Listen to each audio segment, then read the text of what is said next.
Brett, come on, man. I know Aztec's #1 for online safety training, but we really should be out here practicing.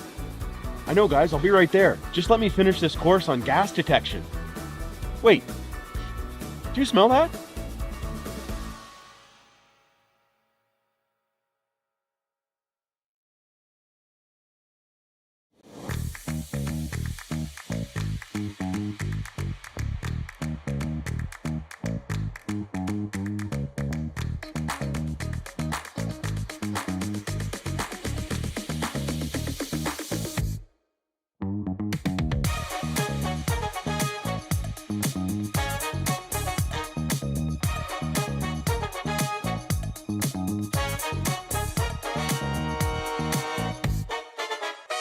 Driftwood Brewery, Esquimalt, crafting world-class beer since 2008.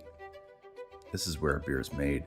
With care, intention, and respect for the process, every batch reflects the place we're from and the standards we hold ourselves to. And this is where it's enjoyed.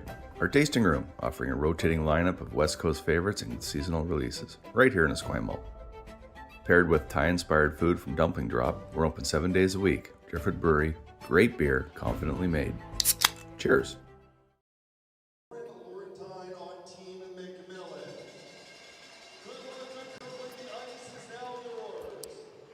Are we on? We are. Happy New Year. Welcome to the BC Men's and Ladies Provincial Curling Championships presented by Best Western. I'm Penny Shantz and I am joined by Sean Joyce. Sean is joining us from Saskatchewan and I'm joining you from Vernon, BC. The curlers have finished the last stone draw.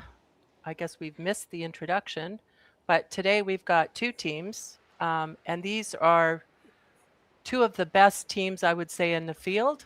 This is an important game for them. Both teams are sitting with a no-loss record. So after today's game, one of them is going to have a loss. And so our two teams, Corryn Brown's team, and I don't see, they didn't put the pictures up on the screen here. So let me see if I can find Corryn's. Brown is the skip.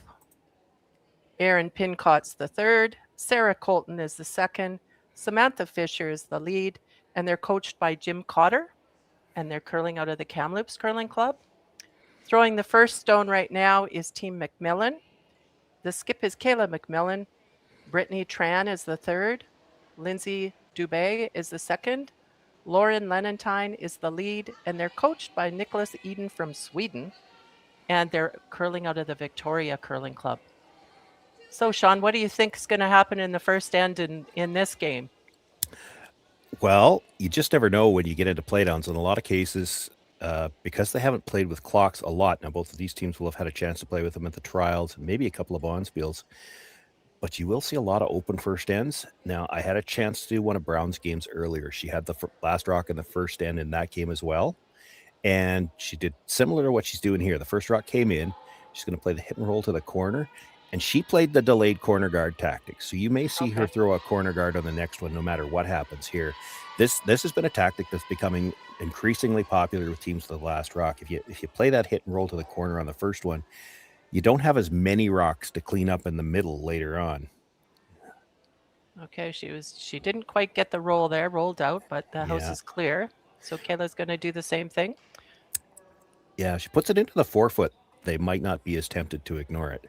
The advantage to playing that hit and roll to the corner is that even if you make the hit and roll back, you're going to be behind the tee line. Now, this might be in a good enough spot that you may see her hit it, and we might have a fairly open first end. You mentioned off the start, these are two of the top teams. I mean, I said the first game that I did, BC women right now, probably, you could make a strong argument, this is the strongest provincial field in the country right now. You got three teams in the top 10. Reese Hansen sits fourth, and probably the best chance to get, there is an extra spot available at the Scotties this year with Homan going to the Olympics. Einerson became the returning Team Canada, so to speak, for the Scotties, and the other two teams moved up one spot, but that fourth berth, the pre-tournament berths, it's going to whoever's got the most points after the provincial playdowns that didn't win a provincial berth. Well, Reese Hansen sits fourth in the country right now. She's about 3/4 of a point behind Grey Weathers out of Alberta. Kayla MacMillan sits 7th. Corryn Brown sits 8th. I mean, there is a strong chance that 2 of these teams end up at the Scotties. And this should be an outstanding game this morning. This is the first of the head-to-head games between these 3 teams. Right. I think there's one of them is tonight. Reese Hansen is playing, she's playing one of them, and then tomorrow morning is the other matchup between Reese Hansen and MacMillan, I believe. So when you're talking about points, for those curlers out there that don't understand what CTRS points are, how do you get points? Well, CTRS stands for Canadian Team Ranking System, and it's a point system that's been in place for a few years. It's been revised a few times, but basically every event you go to, there will be a strength of field multiplier, and that's based on this maybe is getting more complicated than I need to be for the average fan, but it's every event based on who's there. How many of those top 20 teams are there? You'll get a different strength of field multiplier, and that multiplier is used to determine how many points the positionings in that particular event are. So every event they go to, they have a chance to get points, including this event. So with these 3 teams that I mentioned, they're 4th, 7th, and 8th, I think. Right. That's not necessarily where they're going to stay, because they get points from this event as well. So you get to the final and lose, you're still going to pick up some good points, because you've got 3 of the top 10 in the country playing in this event. So you've got a very strong strength of field multiplier here. I think that's great for BC, because I know, and I look out there and these 3 teams, they play a lot of bonspiels, but not necessarily in BC. They play all over the country. I watch them all year, and they do an amazing job. I think Reese Hansen has actually won a couple of those Tier 2 events. And so she's had an outstanding year. But then I looked at the other ones, and they've all had a great year, in preparation. Yeah, Reese Hansen won the Tier 2 here the Tier 2 was held in Martinsville until the final, where they went into Saskatoon, which is where I'm just a few weeks ago. And so, that's another thing. As they come into this provincial, that's the last thing they played on. They're coming in really at the top of their game, which you're peaking at the perfect time, right? You're going into your provincial championships playing your A game. That's as good as you can ask for. But, Corryn Brown, been to the Scotties a number of times already. Alison MacMillan has had a great year, or Kayla MacMillan, sorry, has had a great year. Like any one of these 3 teams. Again, they came in as the pre-tournament favorites, but that's not to say that any of the other teams were slouches. Now, it has turned out that these 3 teams with a little bit more experience are starting to pull away from the field, but valuable experience for the other teams as well. And it's not to say that any of them couldn't end up here next year again. And that's experience too. I saw a lot of young teams out there, and the more experience they get in these types of events, the better they're going to get. They're the up and comers. I know it's always been a challenge out of BC to get to these teams that are going and playing across the rest of the country. Good for them, but it's for the most part, you're not driving to a bonspiel in Alberta from BC. It's not feasible. So it is tough. It's a challenge. There are various areas of the country. I live in an area where we're fairly fortunate. Like the prairies, Alberta, Saskatchewan, Manitoba, if you want to drive to bonspiels in any of the 3, you can. I mean, sometimes it's a long drive, but and certainly Western Canada in general, from BC, Saskatchewan, Alberta, Manitoba, that's the strength of the curling in this country, for the most part anyway. Well, back in the day, they used to have aligned their different places. They'd have a bonspiel in Kelowna, then they'd have a bonspiel in the following weekend in Vernon, and then they'd go to Kamloops.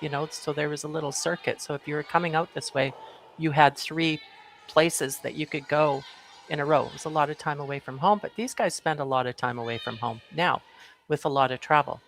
So it's too bad we don't have that type of events coming up again. Yeah, well, that's a great point too, because when you've got 3 events like that, rather than your teams having to find ways to travel out to get the best competition, you get 3 events like that close together, and teams will come in, and you get exposed to teams from other areas of the country as well. Yeah, we've had that here in Saskatchewan as well, and some of those have gone away, and it's a little unfortunate. So this is a pretty open end we're having here now. There's just Kayla's coming back in her first shot. She's coming into the house. Corryn will try and blank the end now.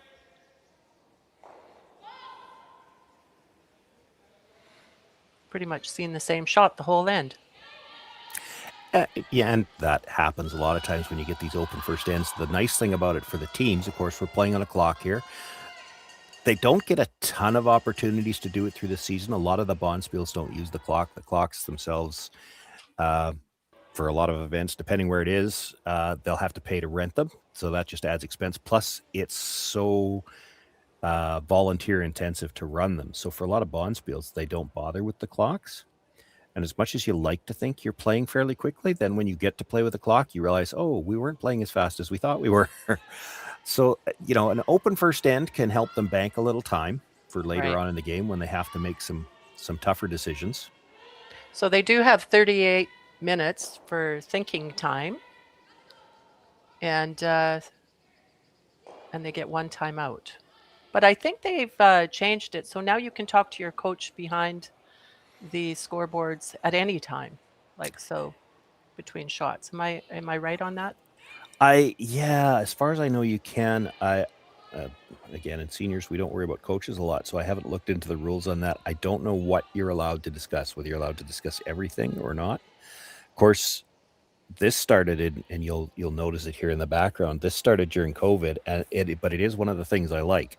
You've got one coach at either end, right? So, and that started with they just didn't want the two coaches together, but so. In the odd ends, as we have it here, it is Brown's coach that is behind the skip. As we come back towards the home end, it'll be MacMillan's coach behind the sheet. So it changes who you can talk or when you can talk to them, because the skip's only going to be talking to the coach at the end that they're on going the right direction. I know between ends they can talk about anything, but they don't have a ton of time either. You got 30 seconds between ends. You got to keep the game moving. Right. So now we're looking at a blank end here. Corryn Brown is just going to throw this rock through the house, probably get an idea of the line on this, the way she throws her rock, to see if it's going to shows any indication of curl or backing up, or is it straight? Yeah, and I would expect she's throwing this. Yeah, it looks like she's going to throw it inside out, because you don't get a lot of chances to throw these types of shots in the game, and it's sure nice to get a read on it.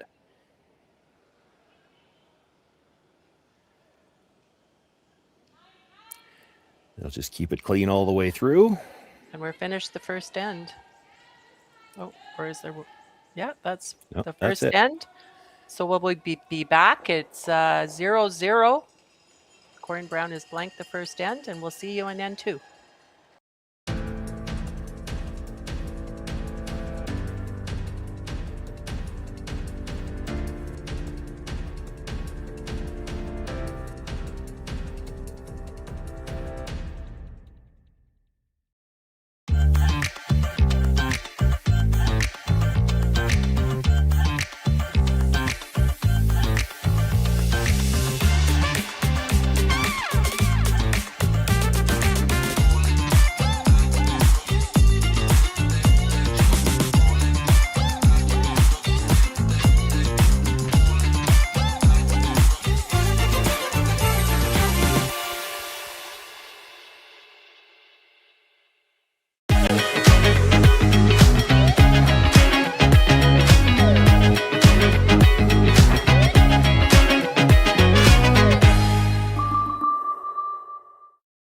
The Kia Victoria experience is a different and better way to purchase a vehicle. We believe that the more positive your car buying experience, the more you're going to love your Kia. When we say the right thing to do, we're talking about putting the customer's needs first. It's about being honest and transparent, both in sales and in the service department, and it's also about treating everyone equally. If you haven't considered Kia Victoria, I would say come see it for yourself. You're going to be impressed with the people that you meet and impressed with the product. Driftwood Brewery, Esquimalt, crafting world-class beer since 2008. This is where beer is made. With care, intention, and respect for the process, every batch reflects the place we're from and the standards we hold ourselves to. And this is where it's enjoyed. Our tasting room, offering a rotating lineup of West Coast favorites and seasonal releases, right here in Esquimalt. Paired with Thai-inspired food from Dumpling Drop, we're open 7 days a week. Driftwood Brewery, great beer, confidently made. Cheers.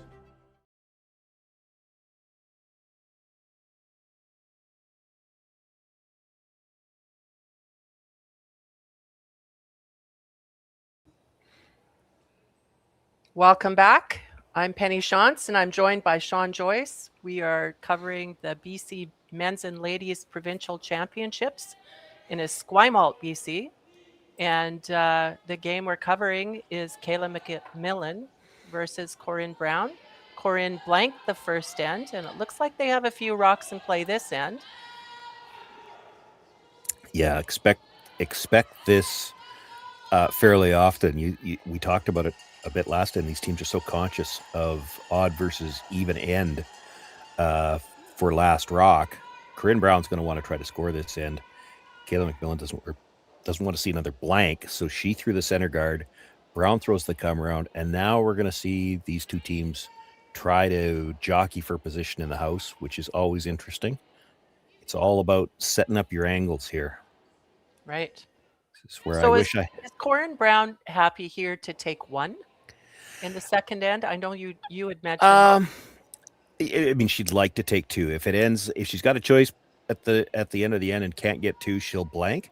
But you will see most of these top teams, blanks aren't as easy to come by as you might think. So that they like to get that hammer in the even end, and then the presumption is they're going to have the hammer every even end. So she's going to play a little bit more aggressively to score here, try to set up her deuce. I wouldn't say she'd be happy to take one here, but for instance, if this was the eighth end of a tie game, I've seen lots of teams that feel like, we're good to score an 8. If we take one in 8, force one in 9, we've still got last rock coming home. Even if we give up 2 in 9 after that, we're one down with coming home. I don't know that she'd be quite that aggressive in the second end, but you and I were talking about it off air. We never, our generation never thought about odd versus even end, usually until the last 3 ends. These top teams now, with the shots they can make, and it's not just the ability of the players, the equipment is so much better. The brooms, the rocks, the ice, they have confidence that they can make any shot anytime, and it makes for some outstanding curling. Right. I have a kind of a funny story about rocks in play. So I was actually coached by Kenny Brown, which is Corryn Brown's dad, and I'm sure he's there watching. And Ken is just is known as Downtown Kenny Brown in Kamloops. He's just an amazing curler, and I've always respected his insight on the game and his knowledge. And one thing he told me on a situation like this was, don't be the first one to hit a rock when you're coming around. Line them up. Well, we played in the senior championships last year in the final, and we had one end where we had every rock in play. I have a picture of it. And I sent the picture after the game. The other team actually stole 2 on me, Sheila Cowan. And I said, Ken, you didn't tell me when I was supposed to hit. And he goes, oh my God. Like every rock was in play around the 4-foot. It's one of the funny things that happened. You know what, though? It won't happen likely here, but usually you won't see anybody play a hit until one of 2 things is going to happen. Either the team with last rock, the angles start to run against them and they'll start peeling to make sure they've got room to score, or somebody just misses an angle and it leaves a chance to play something in the house. That one's a little short, but she's still got good angle on that red that's in the, she'd like to have had that right on the corner.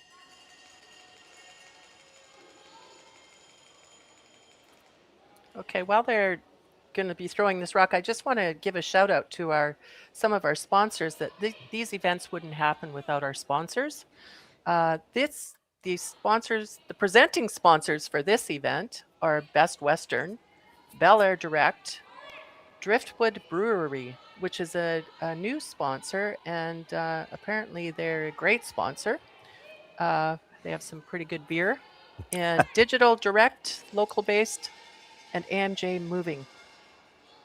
Have you had a chance to have one of those Fat Tug beers they keep talking about?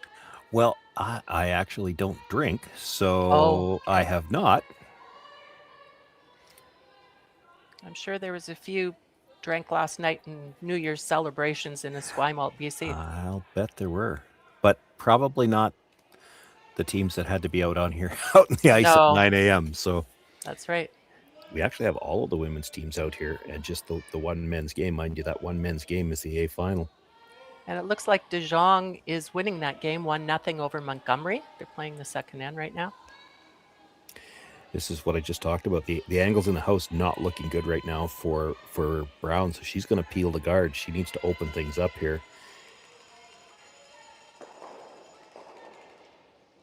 Got it coming back into the house. Actually manages to kill 3 red ones. Not happy likely to leave the blue center guard where it is, but it's still, it creates some issues for Kayla MacMillan. As you can see, that one red starting to look lonely, and there is probably a shot at the blue one just off the center line to the left as we look at the overhead. If you could get close to the nose on that, you could push it onto that red stone. So Corryn would be looking at possibly just moving those around, jiggling those around a bit and getting that red one so it's behind all the blue ones, right? Yeah, now, or at least just to create an escape route for it. Like right now it's frozen, so she can't, she could get to the blue on the other side easy enough, but it's just going to jam. Brittany Tran here is going to look to come down to the pocket of those 2 blues. She's got to get another red in a good position now with 3 of them having just left the playing surface. They're going to have to go for weight on this. Good rotation. They should be able to carry it a bit.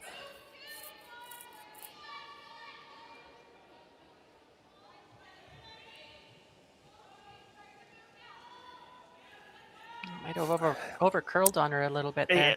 Over curled what they had in mind, but I don't mind where it ended up, because that's the more dangerous. Like when they peel this guard, that blue stone is the more dangerous of the 2, and now that red is in a position where she can't really see enough of it, enough of the blue to drive it onto the red in the 4-foot.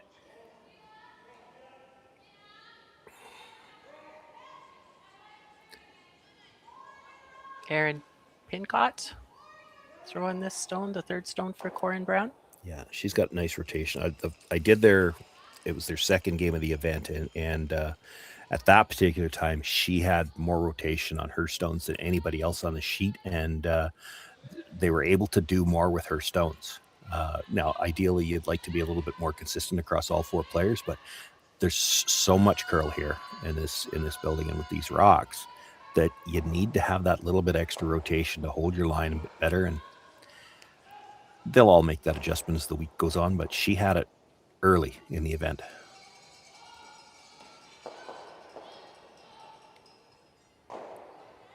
Okay. So now it's changed the scenery a little bit. You got 3 reds in there. Little bit. They would have liked to have gotten that one out.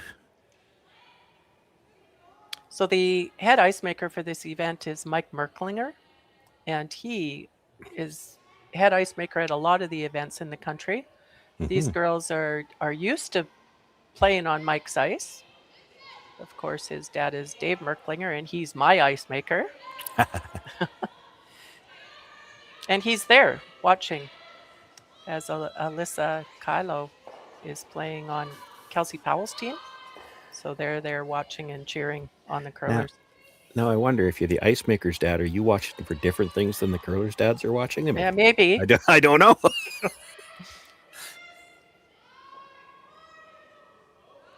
I'd like to get the flop on top of that red stone.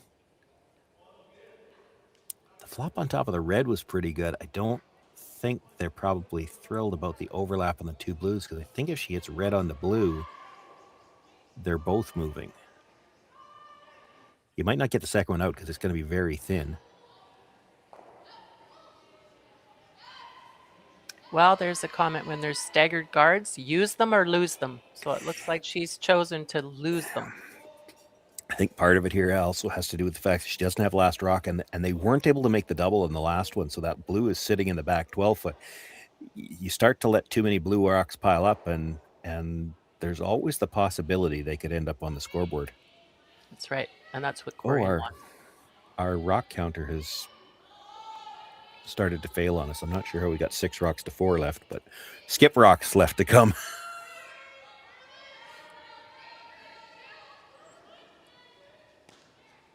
She can kill one for sure, and at least move the other one off the top of her own stone. Now, the danger here is going to be, where do the reds end up? Like, there is a chance you could leave a triple off this.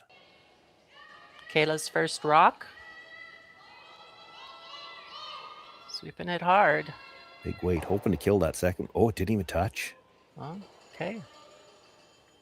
Red is still sitting 1, but those are pretty lined up. Yeah. Corryn's got to make a decision here.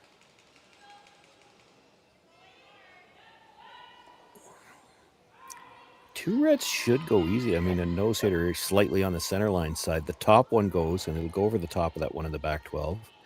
The one in the 4-foot goes. The question is going to be, can you break the other 2 up? It would be The nice if shooter's she could hold her shooter in here. Yeah, she should be able to hold the shooter.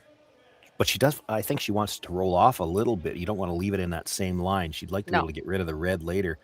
Yeah. What I'm not sure is, and I don't know what you think, Patty, I mean, they're not dead lined up. When she hits this, will that red stone in the 8-foot, will it pop off the top of that blue stone so she can get it out on the next one?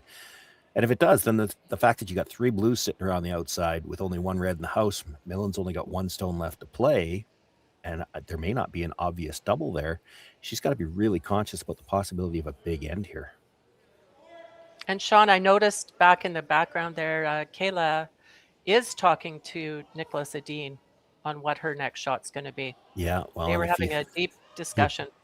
If you have to talk about angles, you're not going to find a better one to talk to than Nicholas. A little thin on that one.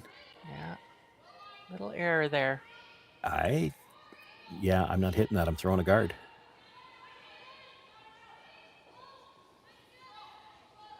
You hit that back rock, she just hits red onto blue onto red. And even if she makes that, it's probably only for 1. That's right. But if you guard this, you might be stealing this end. Like, how does she score? I guess you'll have to run the guard back, right? Yeah, that will be the shot. So this is one where you actually can afford to have this guard a little bit longer. Put it between the 2 logos out there. Yeah, halfway. Yeah. Tighten your eyes a bit. Well, that was a bonus for her there. Yeah, I'm sure they weren't expecting it to get missed that way, but it was one of those things where Corryn probably in her mind, and we talked about it, she didn't want to stay right there because then she wouldn't have had a shot for the next one to get that red out, and maybe took either a little too much ice or maybe threw it a little too positive and rolls out. Didn't even kill the back one. This is a steal opportunity she didn't think she was going to have.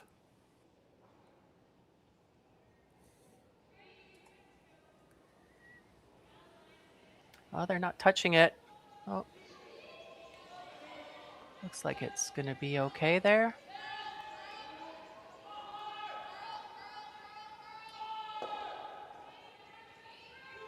Curl a little bit more. Yeah, they'll finish here. There's a nice spin at the end. Okay, so she's going to either play that straight. Yeah, and she is. Yeah, it's all she's got. Automatic. Last shot in the second end, Corryn Brown. Facing 1 on the button. She's got a blue one in there. She can hit this straight back. She'll score 1. So to Kayla MacMillan, she's accomplished. She's forced Brown to take 1. Ideally, I guess she'd want to steal. But forcing her to 1 isn't the end of the world this early in the game. Yeah, I mean, she gets the hammer. Honestly, there might be a way to get 2 here. It's hard to say, not with that weight though. She's just throwing it to get the single.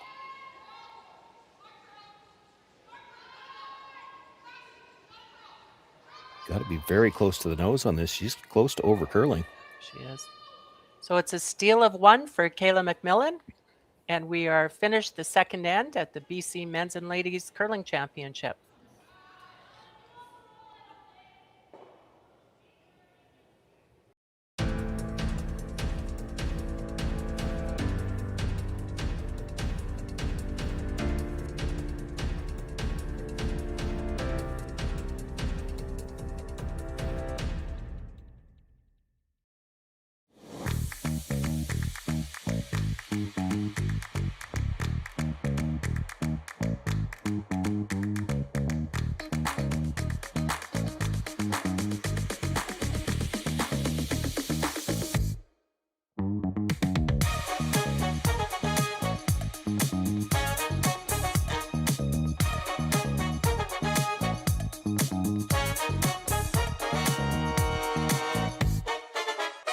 Welcome to the rockshop.net, the official store for the Grand Slam of curling. Whether you're looking for the best hats, stylish clothing, fun toys, or unique accessories, the Rock Shop has it all. Shop online anytime at therockshop.net for exclusive Grand Slam of curling gear, or come see us in person at your next event. Therockshop.net, where fans find their favorite curling gear. Aztec Safety is #1 for online safety training. Aztec Safety is the proud sponsor of the Aztec Safety Challenge, the #1 event on the World Curling Tour.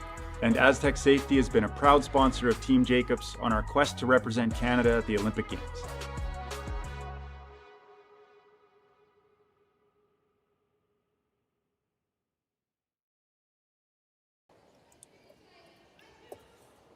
Welcome back to the BC Men's and Ladies Provincial Curling Championships presented by Best Western.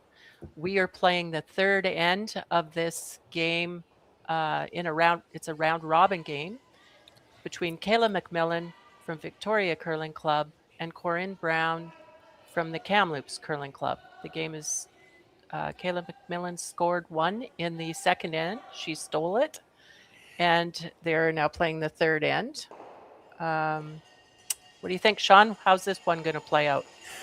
Well, I mean, we've seen Corryn Brown before have the preference for the delayed corner, and we don't get to see the first couple of rocks in the end while they're in the commercial break. This looks like she's playing the delayed corner right here. Is that because that center guard isn't on the center line and it's a little bit high? They played it. They played it right away. Yeah, that was actually the first 2 stones of the end. Yeah, that first center guard's not in a great position. I guess one of the things we should remind people, the no tick zone that's been around for a couple of years, you want to get your stone on the center line, and preferably tighter to the rings than that center guard is. It's anything you get around a guard that high, you can probably get at it with hack weight with as much finish as they have with these rocks. Right. So if it's on the line, you're not allowed to remove that stone off the line. Well, That's she's right. A little bit, again. Well, but and I didn't see the call, but now you've got a problem when the first one's not well positioned, and you got to throw the second guard. Now, are you going to throw the second one to touch the center line, or are you still going to try to line up your 2 guards? And it looks like they've decided to line up the 2 guards, which will make the double peel a little bit more difficult later. Right. Can't play it yet, but I mean, that's the thing. These teams at this level, they're always thinking ahead. It's okay. We know eventually Corryn Brown's going to want to peel guards. We got to make that difficult when she can. Corryn Brown knows she can't peel it yet. They're going to try to come around it so that you can't bury a good one. Kind of choke it off a little bit there. Yeah. You can see a piece of that. This is what I thought she'd play, though. That's a little higher than Brown would have liked. She can come around. Now, these are the shots, and I admit I haven't had a chance to watch a lot since the game that I did earlier in the event, but these shots were very difficult early in the event. They were finding that as you got out wider, you really had to pay attention to, how long has it been since we've been out there, because it does get heavier out in the wings. And they jumped the brush on this one right away, too. It's like maybe she was just a bit tight on that throw. And not curled. the weight. Not enough weight. Yeah.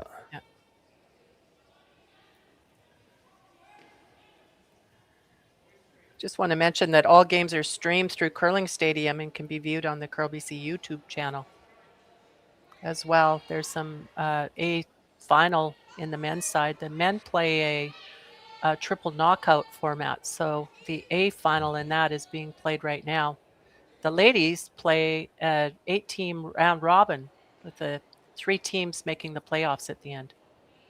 So they've got 2 different formats going here. They also have the U20s that are playing in the curling club next door, Esquimalt Curling Club. It's a beautiful facility, the arena, and then there's the curling club is attached to the other side. Yeah, I was talking about that a little bit in the game that I did earlier in the event. Of course, I'm not that familiar with the facility, and if you go onto the website, and I think it was even the Curl BC website, they have a video walkthrough of the building. An outstanding looking facility. I thought it looked pretty much brand new. My broadcast partner at the time, Dave Schmel, looked it up after I said that. It's actually 1960. So they've either done some renovations or like they've done some upkeep on this building. It looks fantastic. If you have the chance to go down, we can show you one game at a time. You can pick up the feeds from the other ones. But if you have the chance to be there in person, nothing beats showing up in person for these events. And I was there a few years ago when they had the same facility and walked. I had a two-minute walk to the games. My son lives pretty close to there. And it was nice. The weather was great. I think it's 6 degrees in Victoria. I don't know, Sean, what's the temperature in Saskatchewan right now? Minus 15? Minus 18. Thank you very much for pointing that out. Well, I'm just back from Ontario, and it was a little bit of a blizzard there, too. We had the blizzard last week. We had melting 2 days ago, which is weird. And now it's minus 18, which we're not complaining about minus 18 at this time of year. No. I have to do provincials here in Saskatchewan next week, and we traveled on site to do those ones. And we've already looked ahead at the forecast because we've had minus 40 weather before when we do that. This year, we're all in that mid 15 to mid 20 range. So yeah, those are comfortable temperatures for us. Wear your shorts there. I could. I'm probably not going to, but. Well, Corryn Brown looks like she's got this set up pretty nice so far. Yeah. So we're down to thirds rocks. And Corryn has 2 in the house. Just have to take another look at that. Yeah, so Brittany Tran looking for the run back here. If this is thin, it could come off of her own. No, she's okay. Oh, and there we go. So she did leave. We do have 3 guards there for Corryn Brown. But what a great shot that Brittany's made. Look at that. A good enough shot. She queued up the replay machine. She gets a replay. Extra Upturned coverage. throw. You feel sorry for the leads. They never get replays. Came up just enough. You could see it start to make that move at about the halfway point. Catches just enough of that stone to move the 2 in the house. Great shot.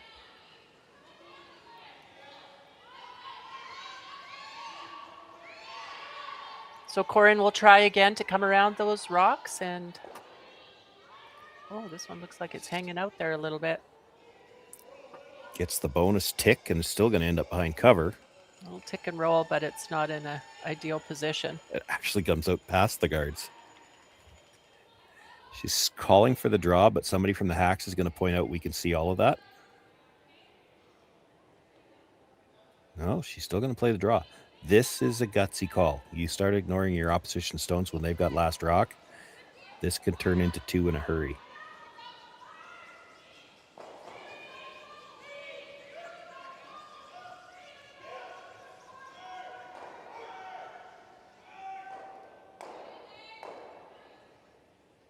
Final rock for third. Kayla MacMillan's third. Trying to get it in the 4-foot area, I would think, as top 4-foot. This one's running too. It's a long ways out there. Oh, it did this. Oh, she just got it by. If the guard was in the same place, it would have rubbed.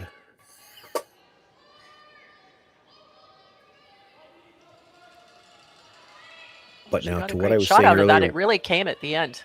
yeah, but with as high as those guards are, I mean, look at it. She almost touched the outside blue one. I think you could get to that with hack weight. She's not going to try it. She's going to peel a guard for now. I think I like the peel there, especially with that, with a little more weight. It was hanging out there, so this might be a little safer. Open it up.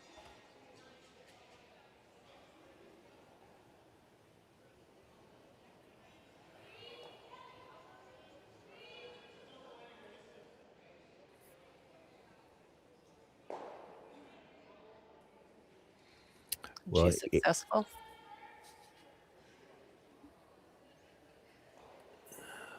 So now, Yeah, I don't like this. If you weren't going to hit it on the last time, you shouldn't hit it now, because what's going to happen? You make this hit. She's got the hit and roll behind cover off that She does. open stone in the 4-foot.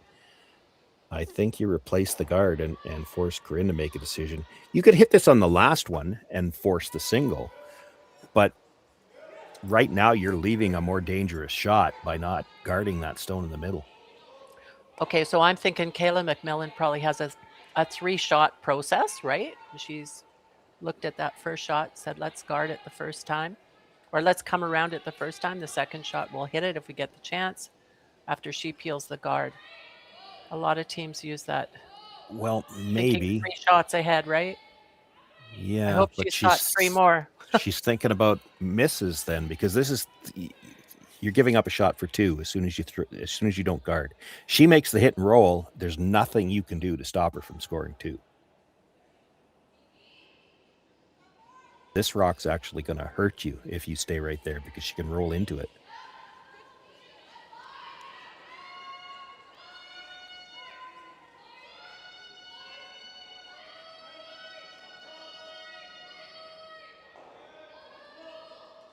That's actually probably better, because now if she makes the double, she's got to stay right there. It's a nose hit to make the double.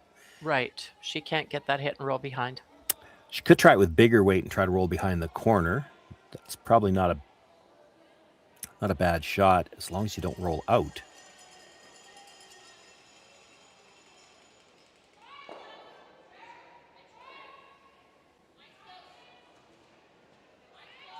Yeah, we didn't really see them talk about where they were trying to roll on this. The nose hit makes the double, but then you're allowing MacMillan to play the hit and roll underneath cover, and you'd be forced. It's a tough, I mean, you're talking about a 5-foot roll to get behind the corner guard, and you still have to make the double. And we do know that a hit and roll is one of the toughest shots in curling, the perfect hit and roll. Well, yeah, and that's when you're just talking about making she still has to be conscious of making the double. You added an extra element into that.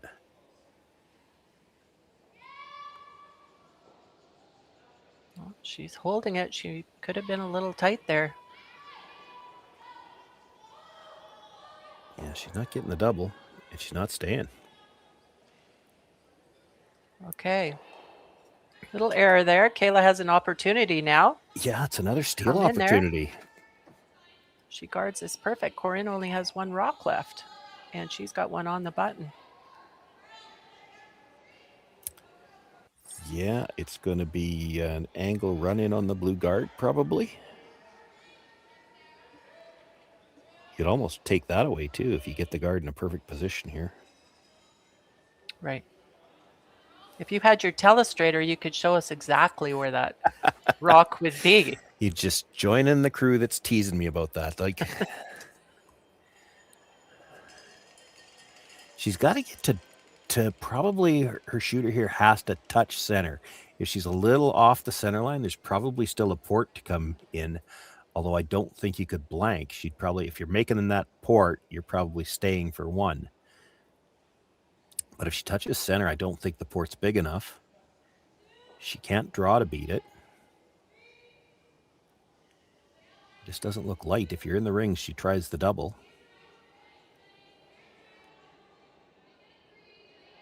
Oh, it's coming down. She's fine.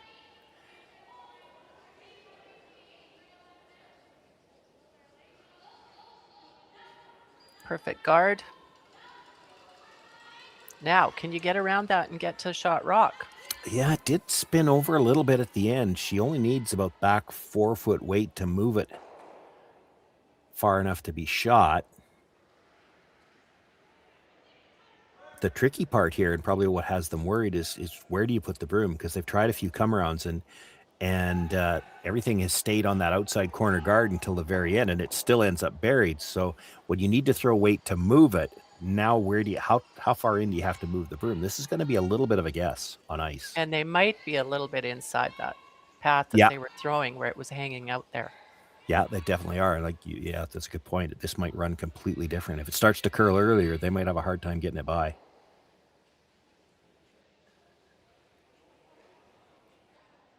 So this comes down to, you had mentioned earlier in this end that Corryn had the opportunity to maybe play this type of a shot, and she opted to not do that.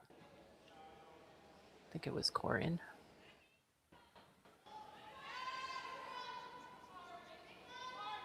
Must be close. The brushers are a little bit of clean, a little bit of brush. Yeah, it's moving. Has she got the weight? Line's going to be great. Looks pretty good. Does she have the weight? It's a great shot to score 1 in the third end. So we have a tie game, 1-1 after 3 ends between Team MacMillan, Team Brown, BC Men's and Ladies Curling Championships.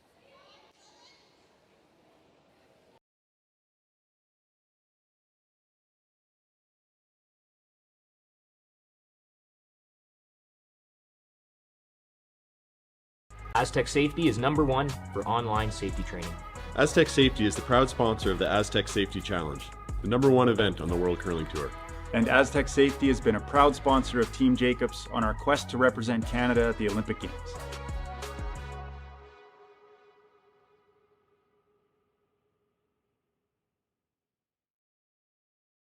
Driftwood Brewery, Esquimalt, crafting world-class beer since 2008.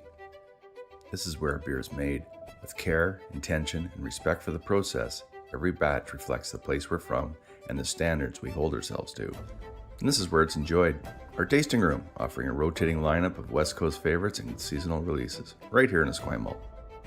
Paired with Thai-inspired food from Dumpling Drop, we're open 7 days a week. Driftwood Brewery, great beer, confidently made. Cheers.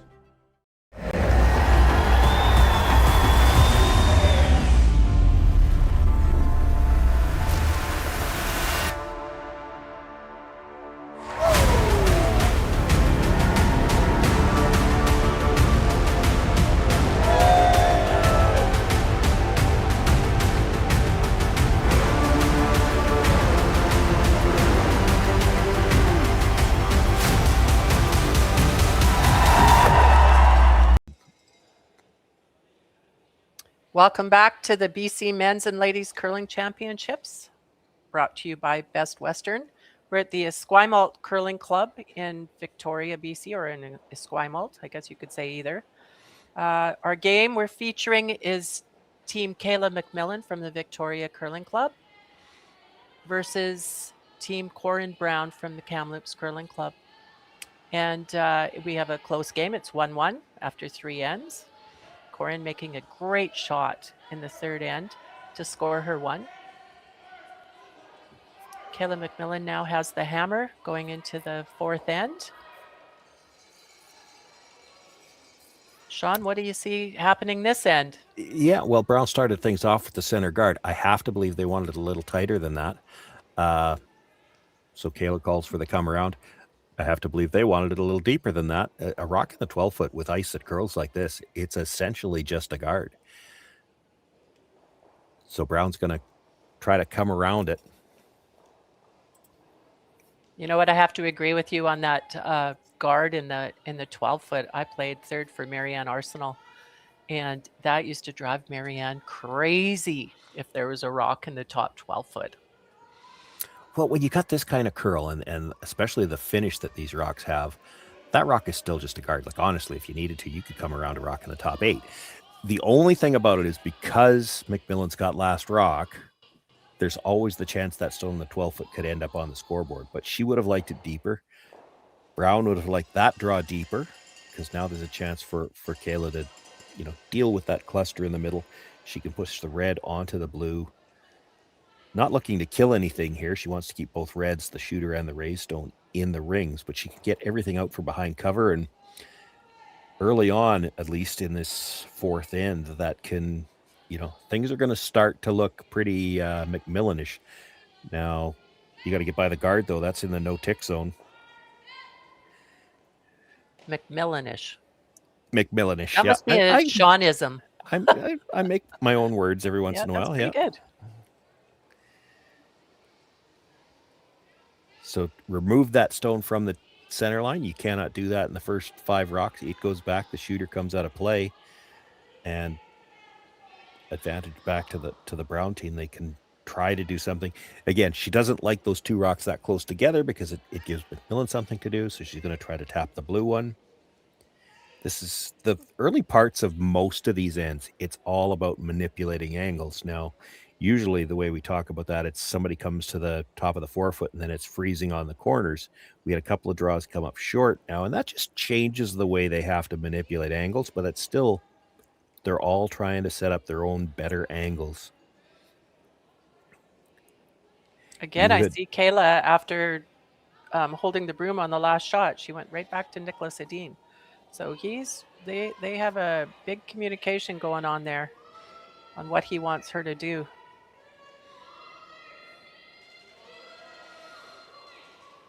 Well, every time you miss a shot, it changes the game plan. Yeah, exactly. Seeing what that tap does now, not only do you have shot rock, but now that the blue stone that's in the 12 foot's in front of the red, so she can't make the same shot that she tried on the last one. She's going to peel the guard. They managed to get 3 of them moving the last time they did this. Hard to do that without killing their own this time.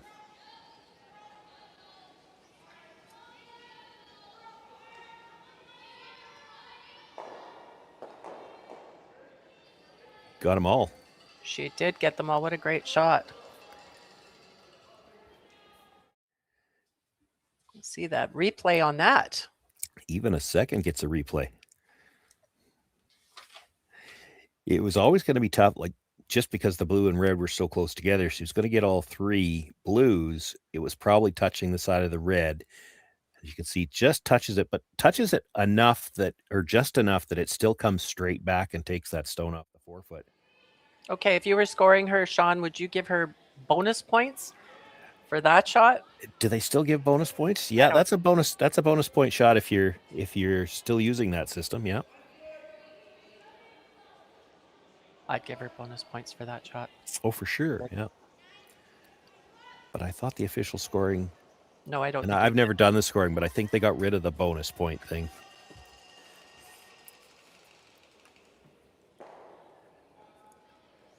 This is an interesting call. She could go after that one directly and then roll the shooter into that stone that's just off the rings, try to get a biter out of it that way. The center guard worries her more, so she's going to try to play the run. And get a couple of things out of this, and the shooter might roll to a corner guard. This is over curling, though. Okay. But she has her corner guard. She does. We'll see what Corryn does here. She's going to come around here.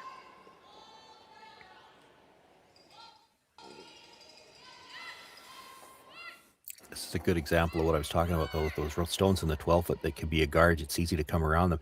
If you're just looking at the house from the hack end, it looks more natural to come around the outside because of the stagger on the 2 stones. But 2 problems with that. You have to go out wide, which has been a weight issue here because the outside edge doesn't get used as much. And plus, you can still easily bury around a stone in the 12 foot on this ice. If you get the line right, it will hook hard at the end.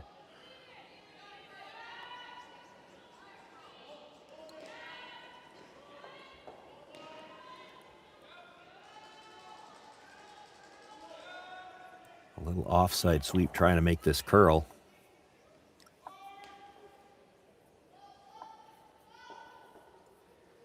She's a little bit deep too. Yeah, I think that was probably the biggest part of the problem, just too much weight.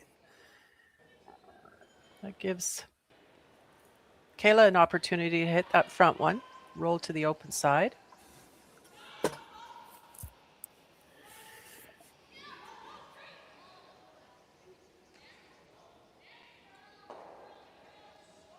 Probably could, if it overcurls, she probably could make the double, but I don't think she's in the rings if she does that, and then Brown will come around again.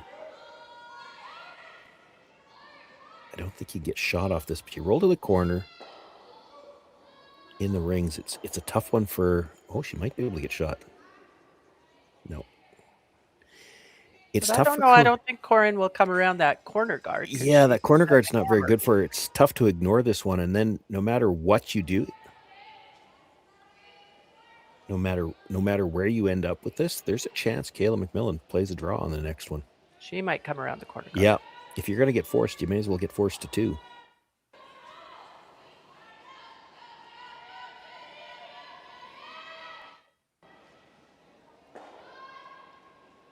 Ideally, Corryn would want to roll in a little bit, I think, on this shot. She's not going to. Yeah, she would like to be full 8.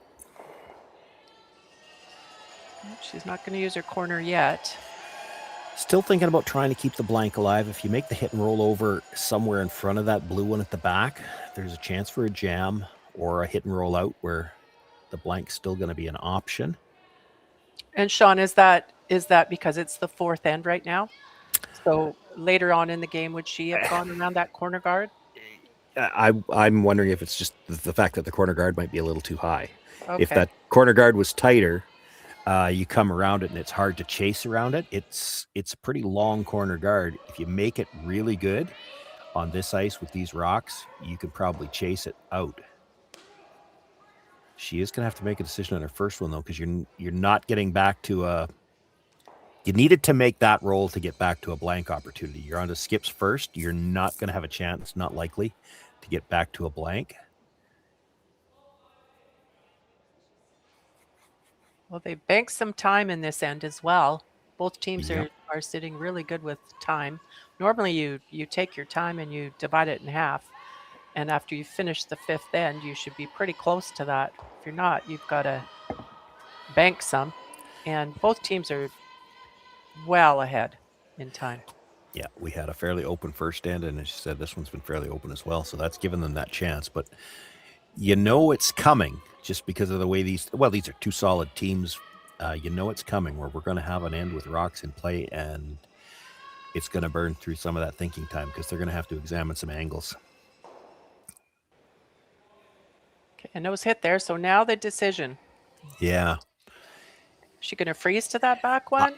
That would be my tendency to think. It's hard to come around that corner into a good spot where they can't chase it out. She's talking about hitting and rolling off the back when I don't like that. That's the same problem. But if you freeze to it, even if it's not a perfect freeze, if Corryn Brown has to blast it out, you still might be back to the blank. She might make a mistake trying to hit it.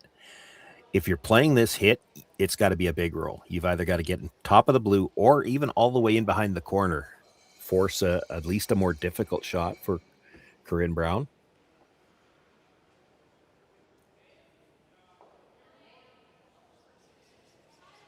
And that's tough. We talked about it last end, how these hit and rolls are never easy. Now, she's not having to play a double here, but to get in front of the blue stone, it's a 5-foot roll. To get behind the corner guard, it's close to 7. This is a long roll. And would it be deep? Would it give Corryn the opportunity, lots of room to come around that with a tap shot and take it out? It'll be deep enough to do that anyway because the guard is so high. Still, it's a finesse shot. You can at least force her to play something not quite so open. Ooh, that was a big set. It was. Quiet weight, though, should come up. The problem with quiet weight is it's hard to get a big roll with that. Well, she's getting it.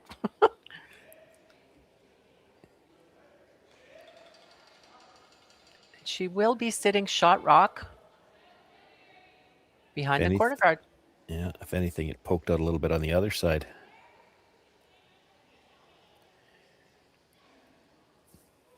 You hit a stone at the top of the 12-foot and it almost rolled too far to the back to be shot rock.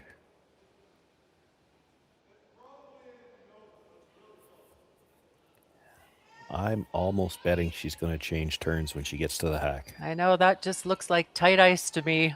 Well, it doesn't look And like we haven't to me, played that way. It doesn't look to me like the easiest way to get at it. No. It'll go. I mean, it will go. You have to believe when you It sit in does the look hacks. easier coming with the out turn. Yeah. That rock. But maybe she prefers her in turn here. Feels confident. It's a long guard. Lots of room.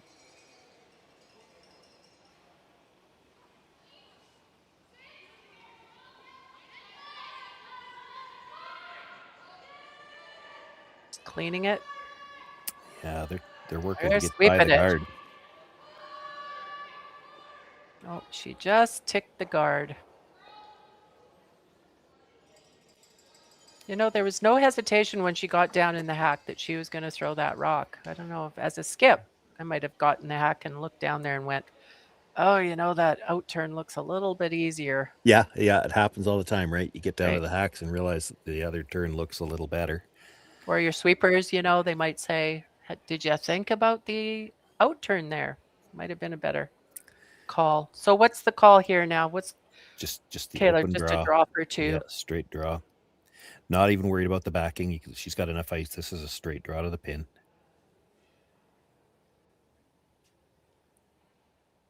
I did see Kayla throw a rock yesterday where she didn't come from the outside into the button for her two. She actually threw from the center line out, and there was actually another rock in play.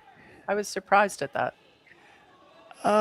Yeah, I didn't see the particular shot, but you'll see it every once in a while, especially early in a competition when you'll take, well, we know this path and this speed, but, you know, we're 3 and 4 games in for these two teams now. They feel pretty confident, I would imagine, by now with all the paths.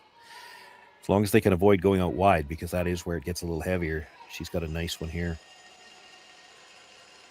Kayla picks up her 2 points. So after 4 ends, it's 3-1 for Kayla MacMillan over Corryn Brown going into the 5th end.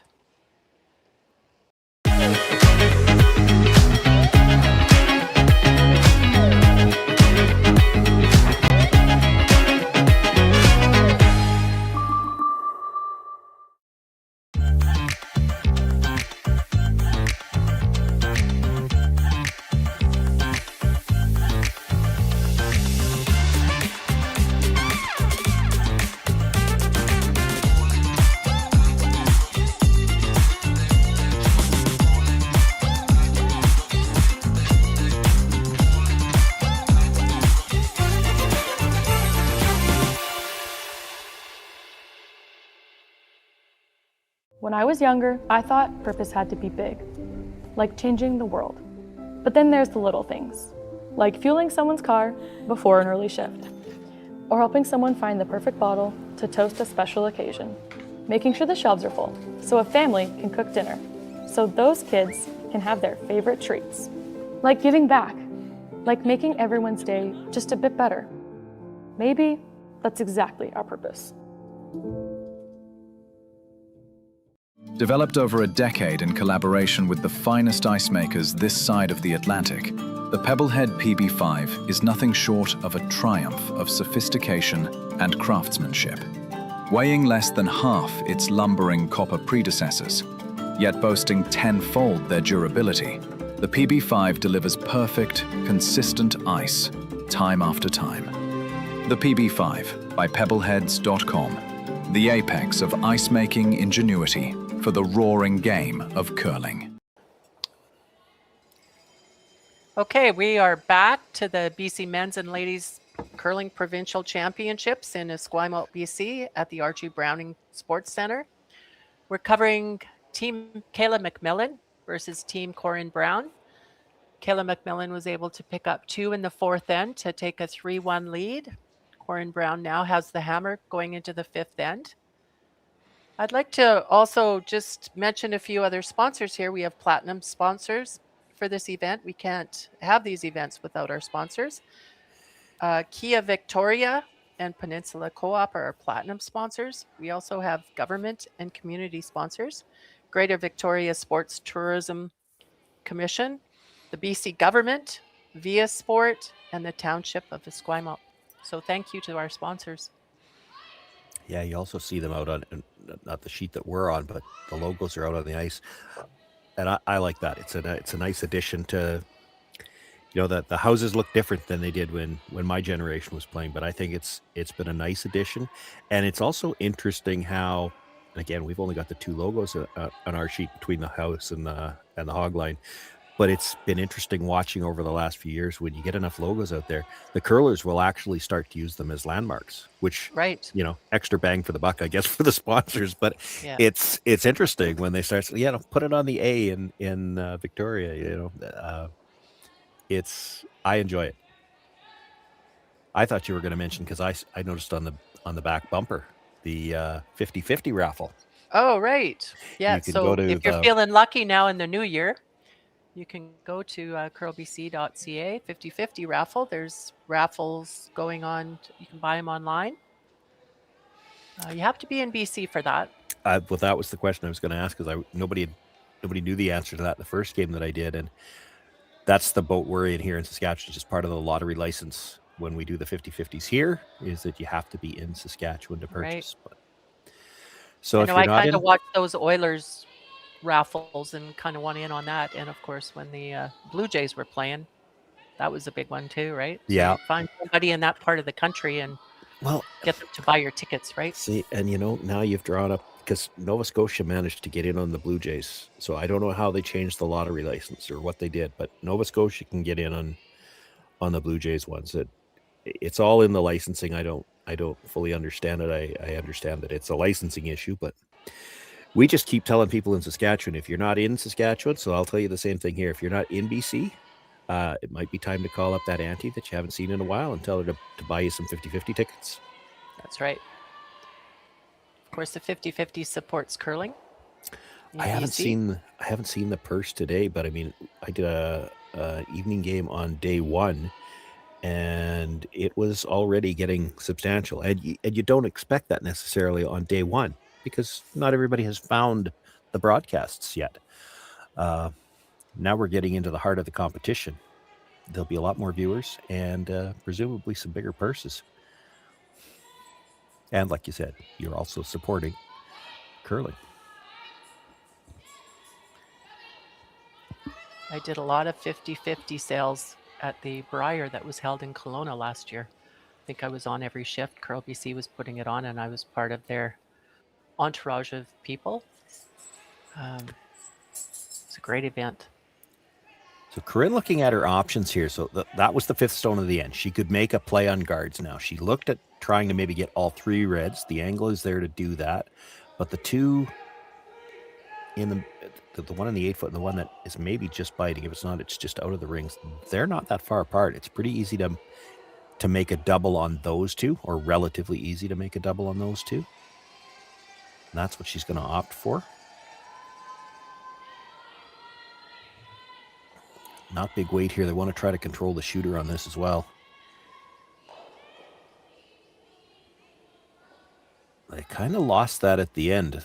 Makes contact with the second stone, but not enough to get it out. And she left a center guard. So Kayla's continuing to go around those two center guards. Could she get herself in a little trouble here, or is she feeling, Oh, she could. she's too up in the game? She's putting the pressure on Corryn. Yeah, well, she could get herself in trouble, no doubt. There's a blue one buried around the corner now. It's second shot right now. But, I don't know what else she's got at this point in time. The way they finish, I think she could actually come by the red and end up dead buried on the blue. She's a long ways by the guard, though. The scary part of this is Brown could play the same type of shot, blue onto red, and if she sticks it behind cover, well, now that trouble you talked about is there. She's going to play the double peel this time, try to get all three of them moving. So red just slightly across the face of that blue that's just outside the rings, and try to have it come more or less straight back and kill the stone that was just played.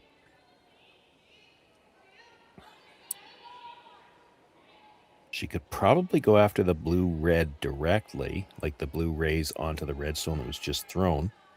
Like, that's a very similar shot to what Sarah just played. It's basically the exact same shot she just threw. Which isn't a bad call, because you'd like to give your players the same shot twice. Well, and I think this might have come from Sarah. She might have said, I can see enough of that. And, of course, she just played it, right? So she knows what this is going to do. Corryn knows what it's going to do. The brushers just saw it. There's a lot of good things that can come out of this. She could stick it behind cover. If she's slightly across the top, she could roll it over towards that other red.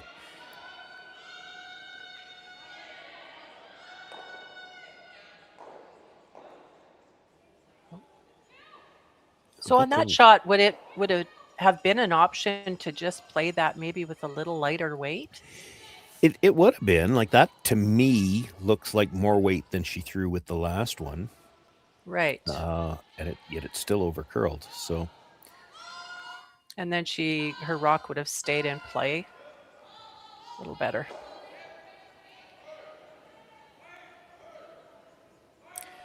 Left the guard on the center line too. So Brittany, another chance to bring one around. And now that blue stone will be a rock's width higher. So there'll be a little bit more separation between the rocks if you make this come around. This has got better line coming in as well. Sean, have you heard anything that we're playing on an end sheet? Sometimes that end sheet is a little bit different, especially on the right-hand side where you've Yeah. got the wall there. Have you heard anything from the curlers on that? I haven't. No. Okay. Do you think they're keeping that, watching it a bit, especially in the later ends? No doubt they are. No doubt they are. It's a little tougher now because that rock got well underneath the bluestone, so she's got to get really close to the nose, which means a little tighter by that red guard. You're sweeping it hard. Be a little tight there. That's a little too tight by the red guard. Yeah.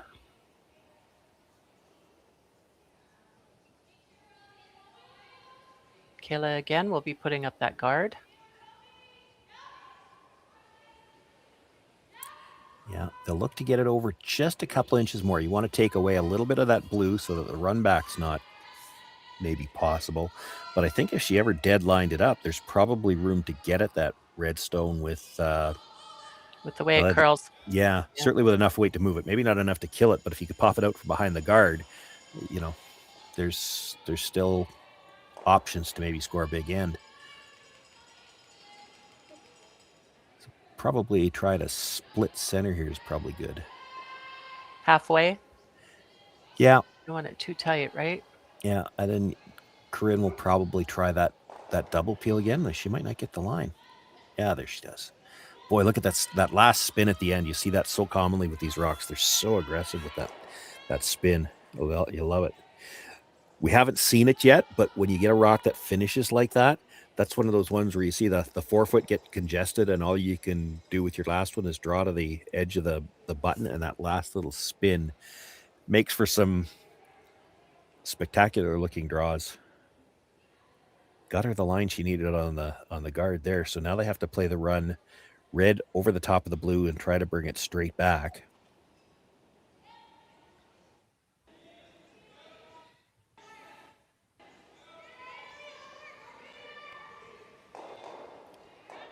There we go.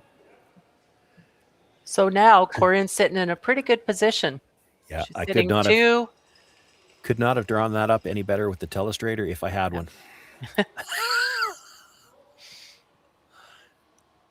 You do have to get a bit of a roll here.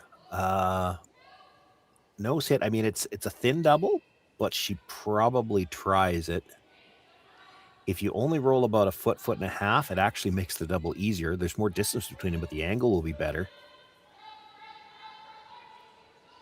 And you don't want to roll dead in behind the corner because then she'll try to corner freeze it. So it's not easy to put this stone in a perfect position.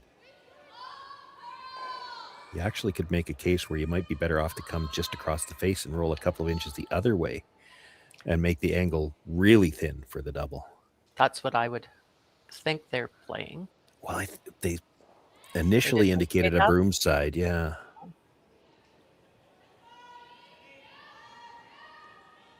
She did not, I don't think, get all the way out to it, but good rotation. This should hold.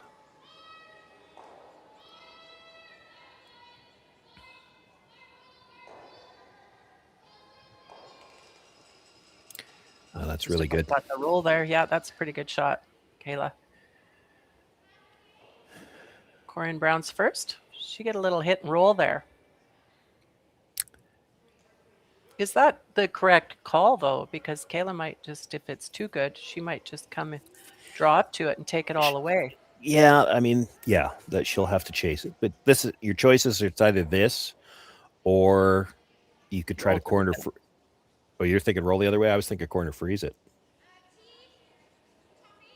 I mean, you're going to get forced anyway. So you play the corner freeze. There's still a chance you get two out of this. Oh, yeah. I'm could thinking roll. that You're thinking roll. Yeah, that red rock is second shot. Yeah, the red rock on the other other side. Corryn's looking at two, but she's not right now. Oh, no, she is. She's looking at two. No, I mean, she's not looking at getting two. Oh, okay. Yeah, she's facing two MacMillan stones right now. Yeah.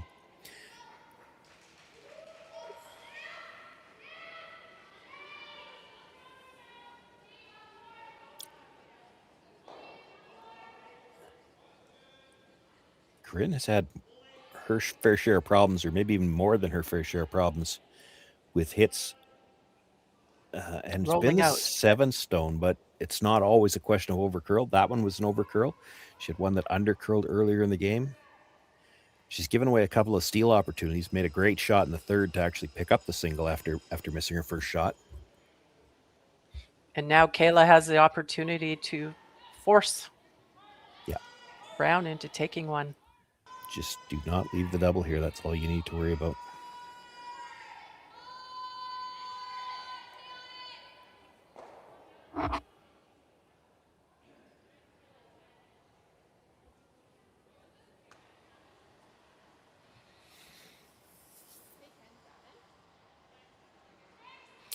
I expect there'll be a bit of a conversation when she gets down to the other end, because you don't get to see a lot of these draws to the corner. So there'll be a bit of a conversation about the weight. Everybody needs to be on the same page on these two. It's not just up to the thrower on a shot like this. You got to know when you need to sweep this. It should be through what we call the good stuff earlier, but as this comes into the house, she might get into that wide path where it's a little bit heavier, and they do have to make sure they're at least second shot here.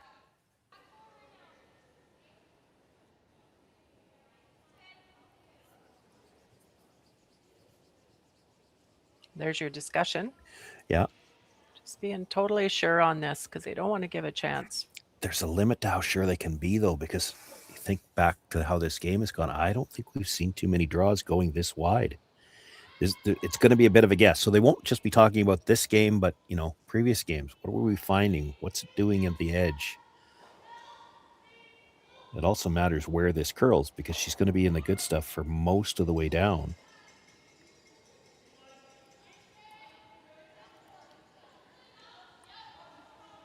Well, they jumped this right away. They did. It's not heavy. I think she's come up short here. Yeah. She talked So that herself gives into... Corryn an opportunity to hit this rock and get her 2 and tie the game. Get her 2 for sure. I think we might see a measurement on that one blue stone. On the right-hand side there. Yeah, you can see that little bit of white from the overhead, but Right. the overhead, we're looking from the pinhole out. It's not exactly bang on. And as you look at it from this view, that stone looks like it's very close to being in the rings. It's probably worth putting a stick on, especially as you're going into the 5th end break anyway.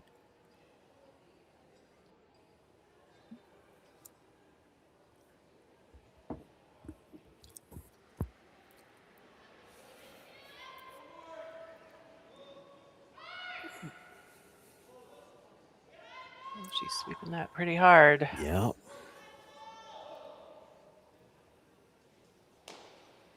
Well, again with the overcurl. Okay, I looked at that as the overhead there. It didn't look like it was in. No, and they've kicked it away. So that's 1 for Corryn Brown playing the 5th end. So it's 3-2 for MacMillan. And we have a 5-minute break now. Well, we think it's 3-2, but it was Brittany Tran that kicked it away. That might have been in. We'll let you know when we get back. Okay. Yeah. Okay.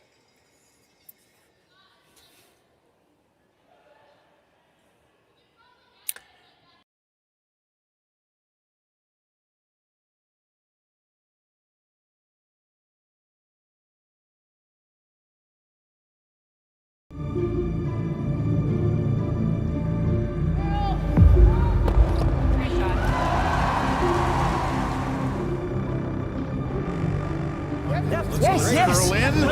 Whoa. Oh, boy.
Driftwood Brewery, Esquimalt, crafting world-class beer since 2008.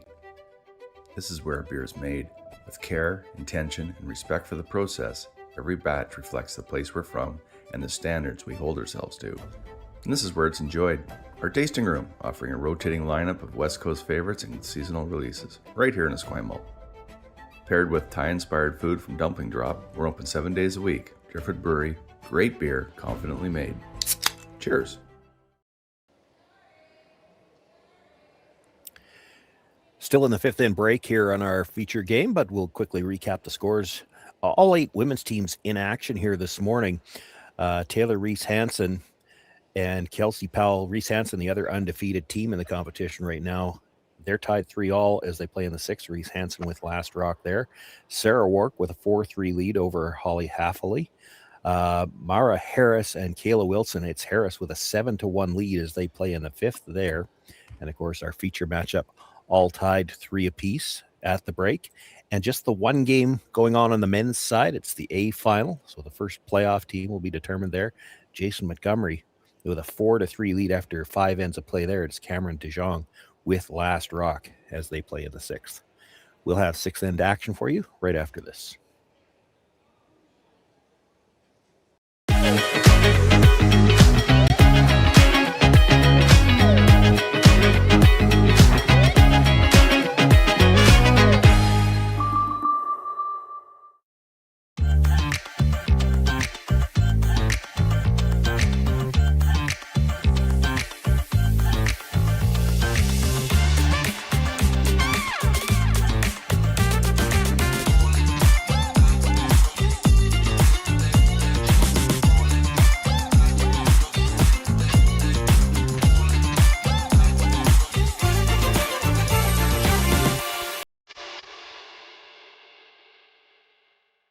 Hey Ben, what's the Aztec Safety online e-learning website again?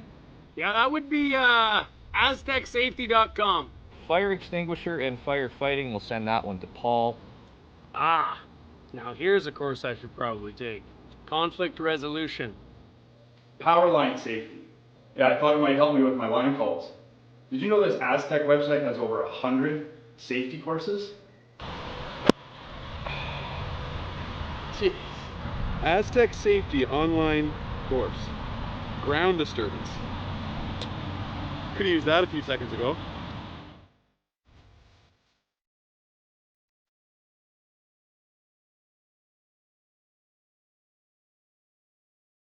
When I was younger, I thought purpose had to be big, like changing the world. But then there's the little things, like fueling someone's car before an early shift, or helping someone find the perfect bottle to toast a special occasion, making sure the shelves are full so a family can cook dinner, so those kids can have their favorite treats. Like giving back, like making everyone's day just a bit better. Maybe that's exactly our purpose.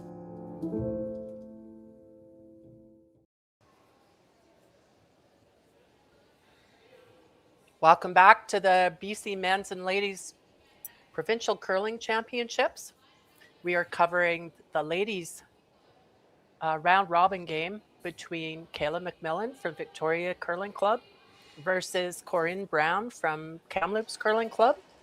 The score right now is tied.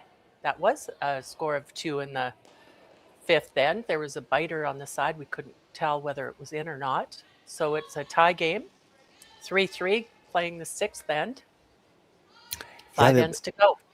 Sorry about that. The overhead view does give you a bit of a distorted angle. It looked like there was a white line out there. They removed it pretty quickly, but I happened to notice it was Brittany Tran that kicked it off, and that usually means she's conceded it was a second point. So even though we could see the white, that was in far enough. She didn't even feel like there was any point calling for a measure. So that was actually, Corryn had a shot for 3 in that end. Yeah. 1 up. Yeah, and she's had a few rollouts already, and they're going to start to haunt her pretty soon. So, Sean, we were talking earlier off air about rocks and how these teams look at the rocks and test the rocks. And if you have, I know when I was doing the senior curling championships, there was one rock on the sheet we were doing. We were always on the same sheet.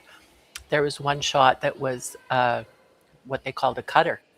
Yeah. And there was only, I think, 2 skips in the whole championship that actually chose that rock to be one of their rocks Well, as an advantage. yeah. Well, we didn't used to do that. Again, where you and I are from a past generation. You had one rock that didn't match. You gave it to the lead. These teams don't do that anymore. And again, when we're talking about differences between the two of them, I mean, you might have a rock that a cutter, for instance, on ice that only curls 2 or 3 feet, you might only notice an inch or 2 difference. But when the ice curls as much as this does, and there's as much finish, and they can do as much with the brushes, like you can use that rock as a weapon. And the better teams now, that's become a very important skill to identify. If you got one rock that curls a little bit more, and then you have to decide when you're going to throw it. They won't usually change the player, but you see it, you hear it all the time at the Briar, the Scotties, the top Bonspiels, where the skip will call down, which stone have you got? And that's because they have 2 stones that aren't doing the same thing, and they will use, whether it be the cutter or the straight one, they'll use it in certain situations, and it's an important skill. Now, we were talking about it, wondering if that might be the issue with Corryn Brown, and I don't think it is in this case, because she has had, she's had a couple of them over curl. She also had one under curl. So I think it's just she's struggling a little bit with her takeouts right now. Yeah. And would they talk about that in the 5th end break? Would she be talking to Jim about maybe what's happening with my rock there? Am I doing something different? Would she talk to her team? That's an interesting question. On the face of it, the answer should be yes, but psychologically, in the middle of a game, there are some players where you just can't do that. Right. I remember hearing a story, and heard it at a high performance camp from one of the coaches at one point in time. And I like telling this story here because it was Bert Gretzinger that they were talking about. Oh. And Dave Meloff, who was originally from Saskatchewan, used to play with Mark Dacey, was playing with Bert at the time, and they had a sub playing. And so it comes down to one of those things that you just don't tell a player. And Bert came down to throw a draw, and he says, "What's the weight?" And the sub says, "Well, it's 24 seconds." And Dave just bowed his head.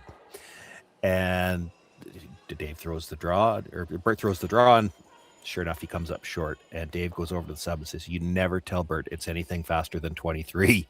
Never." Oh.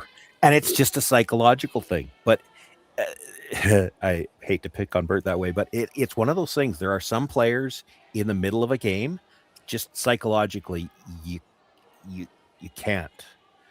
And the coaches, I agree with that, because I've come down to the hack, and our teams, or the teams I've played on, we've always discussed way ahead of game time, like, what is it that you like when you get into the hack? What do you need? Yeah. What do you want?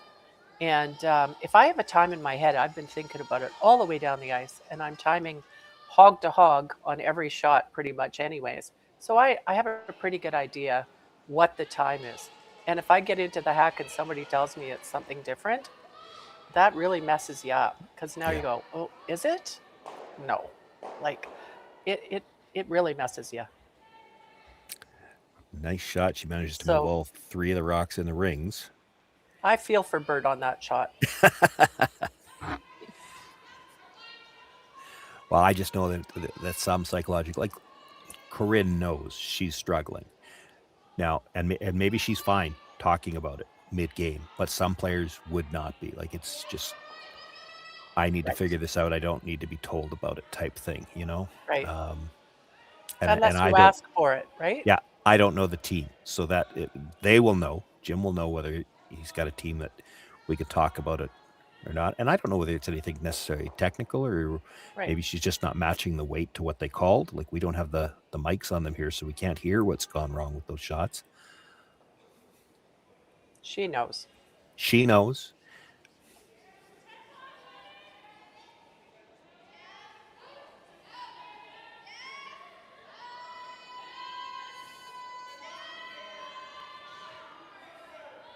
Okay, Corryn's set up pretty nice this end. She's got one on the top 4. I call that a power rock. Yep. Well, and the fact that there's 2 in there, it's still, the force is always alive. Now, Brittany's going to try to move all three of them here. See if she can get herself on the replay run again.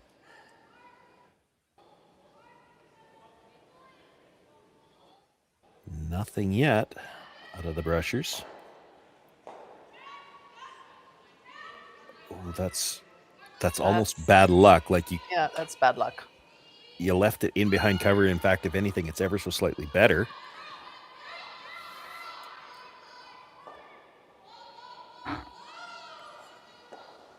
Just want to give a shout out again to our presenting sponsors here. Best Western, Bel Air Direct, Driftwood Brewery, Digital Direct, which is local based, and AMJ Moving. Can't have these events without our sponsors. So thank you to our sponsors. There's got to be a moving pun available for this game too, with both teams coming into undefeated. Somebody's trying to move into first place with this game. That's right. For those just joining us now, this game, both teams are undefeated, and Taylor Reese Hansen is also undefeated, and they haven't played each other. No, this is the first of the head-to-head games between these three that are sitting undefeated. Right. Again, they came in as the pre-tournament favorites, certainly these three teams, and the way it's going so far through 3 and 4 games for everybody, it's looking like they're going to be the 3 playoff teams as well. So whoever can end up in first place, it's a strong position. You've got the bye to the final as well as last rock in that final. Right. Choice of rocks. And, because it's going to come down to the head-to-head between the three of them, there's that little bit of psychological advantage in the fact that you've already beaten the other teams. Watching this, didn't quite get the back one out, but she did get them all moved out of the 4-foot and 8-foot area, which is a great shot again. The 2 off the top of the 4-foot's really important, because right now, as it was sitting, it was looking like a potential steal. There was going to be a hard shot to even score. There's going to be room to score now, depending what gets done with these next couple of stones. Good opportunity here for Corryn Brown to throw a draw. She's had a couple of issues with her hits. This is the kind of shot it can restore some confidence.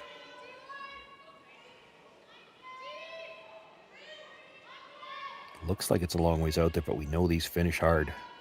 There it goes.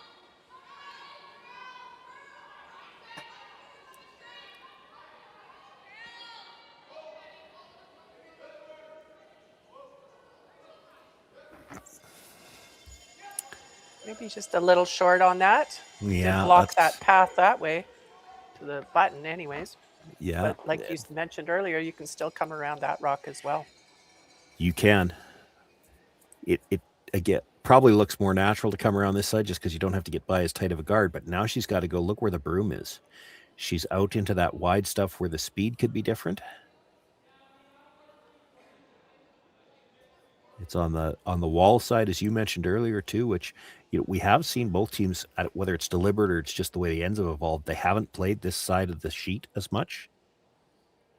Okay, so after the 5th end, the ice maker does come out there and do a light mop on the ice. Mm-hmm. And sometimes that increases the speed down the ice for some unknown reason. I don't think it'll happen here. And then that could be why Corryn was just a little bit late on that last shot. Thinking that. Overthinking, yeah. It happens all the time.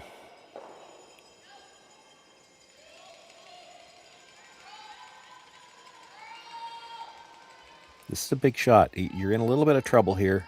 You make a good one, though, and you can flip it around on one shot from, well, we're in trouble getting forced to we've got a chance for 2.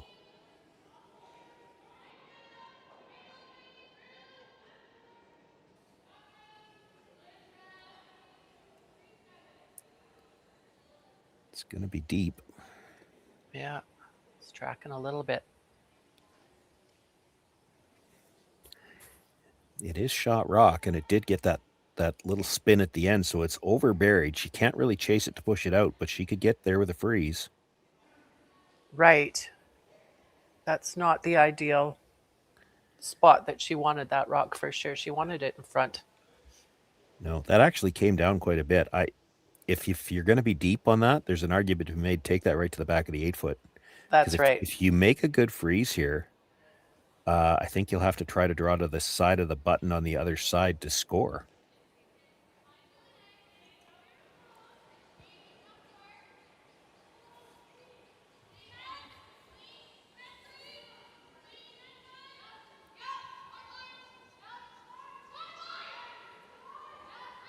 Corryn Brown in her last shot in the 6th end. She's trying to freeze down, follow the same path that Kayla MacMillan just threw.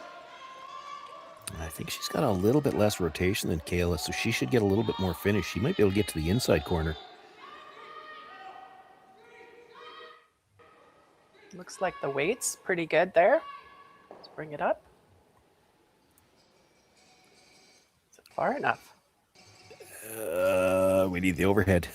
It doesn't give her a choice. She's going to have to play the wide draw on the other side, but it might be for 2.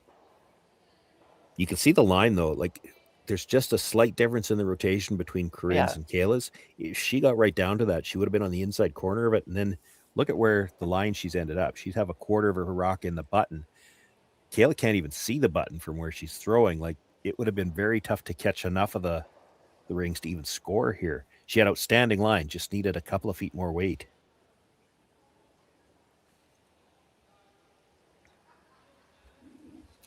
She's got to go really wide on this, needs full 4. It's going to look like it's a long ways out there for a while, but it will hook hard at the end.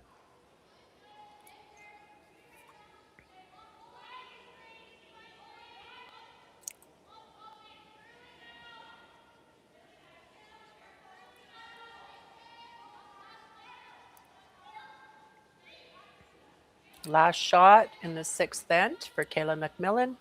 Brushers look like they're just waiting for a line call. 2 or for 1.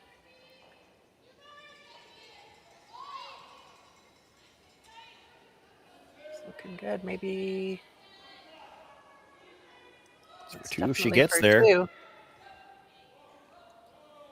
Oh, it's close.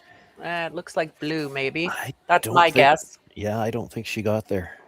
So it might be just 1 red. They're going to measure? They're going to measure it.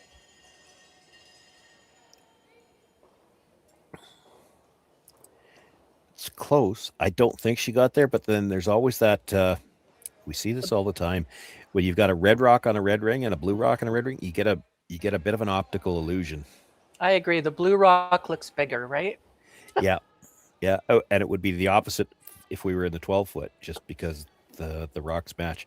I've also seen it with yellow and red rocks in some of the bonspiels that we've done over the year, that some of them have the colored rings according to the logo sponsors. So you end up with some yellow rocks and yellow rings, and it distorts your perception a little bit.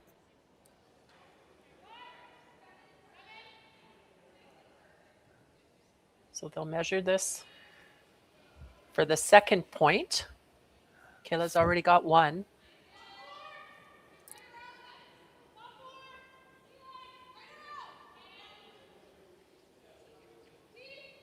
Can't quite see where the dial is on there, but can just barely see it. So it got a little bit more than a quarter of the way around.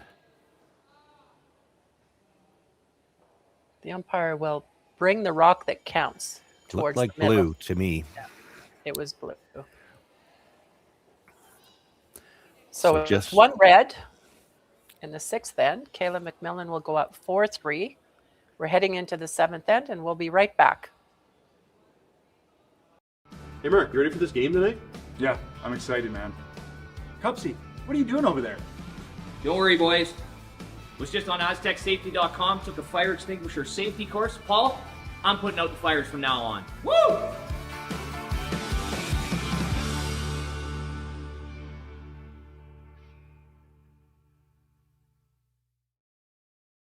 Driftwood Brewery, Esquimalt, crafting world-class beer since 2008. This is where beer is made, with care, intention, and respect for the process. Every batch reflects the place we're from and the standards we hold ourselves to. And this is where it's enjoyed. Our tasting room, offering a rotating lineup of West Coast favorites and seasonal releases, right here in Esquimalt. Paired with Thai-inspired food from Dumpling Drop, we're open 7 days a week. Driftwood Brewery, great beer, confidently made. Cheers.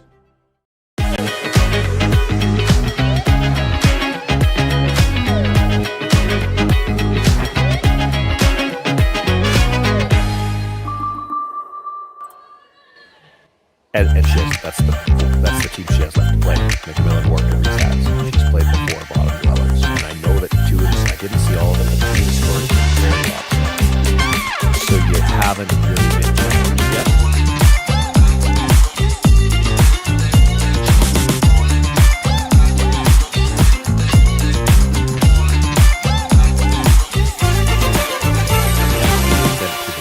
We have that kind of working against us here in Saskatchewan right now.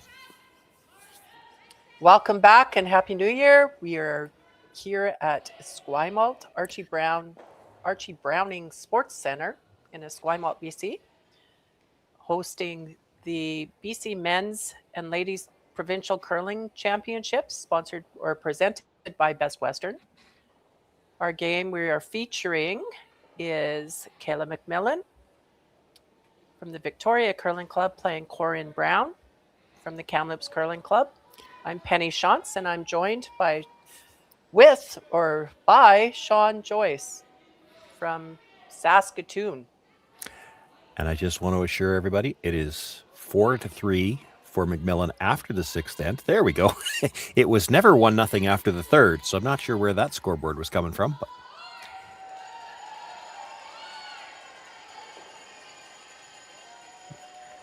got to poke a little bit of fun at the, especially when it's another Saskatchewan guy doing the production, Roy McCusker. Right. When I catch him. Sean does all the games in Saskatchewan for the provincials. I've watched him over the years, and you do it with Kim, right? A lot? Kim Hudson, and then for the last couple of years, we've had Darren Dupont has been working the play-by-play for us. He's not available this year. So Nolan, I apologize, Nolan, I forgot your last name. He's going to be joining us, and Susan Lang is part of the broadcast as well. Susan Lang. I know Susan quite well, too. I guess you're not talking about Nolan Thiessen. No, it's a radio broadcaster. We actually started bringing in a professional guy to do the play-by-play a couple of years ago. It was getting to the point where if we wanted to get more professional, we needed that. I've done plenty of play-by-play, but I'm certainly not as polished as the guys who do it for a living.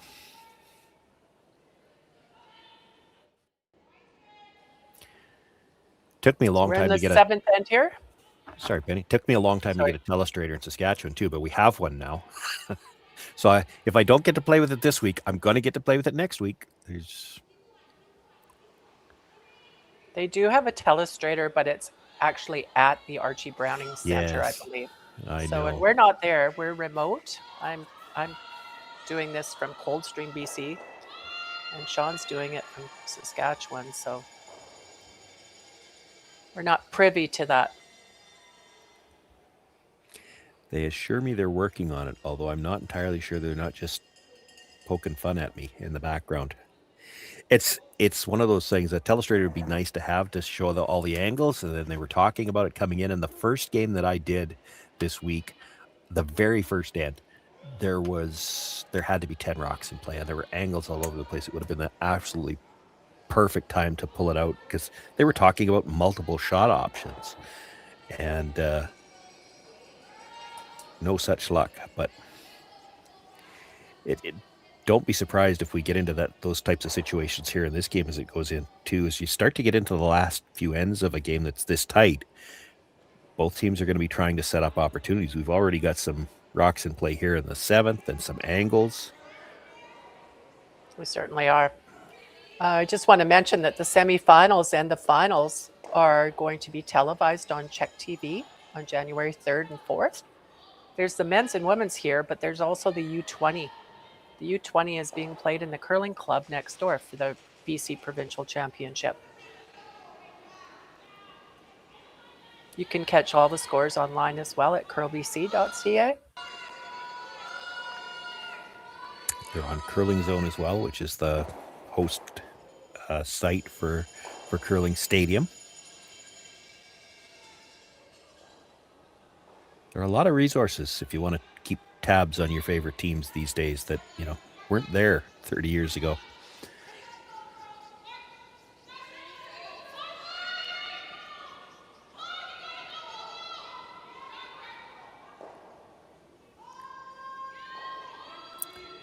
We don't have mics, but that hand signal is pretty universal. This is down weight from what they had in mind. Just ticks the guard. Yeah, and you saw them switch sweepers at the end. I think that was a plan B when they realized they weren't getting by. They were hoping to tick that a little bit thicker and at least get it off the center line.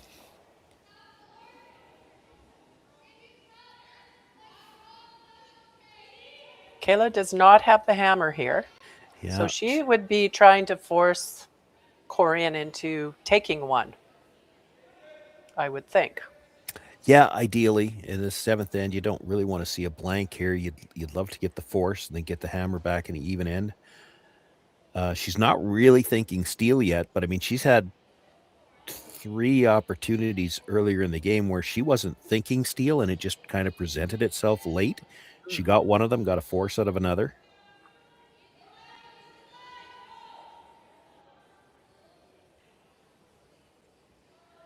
Needs to get to the inside here, and it's not going to.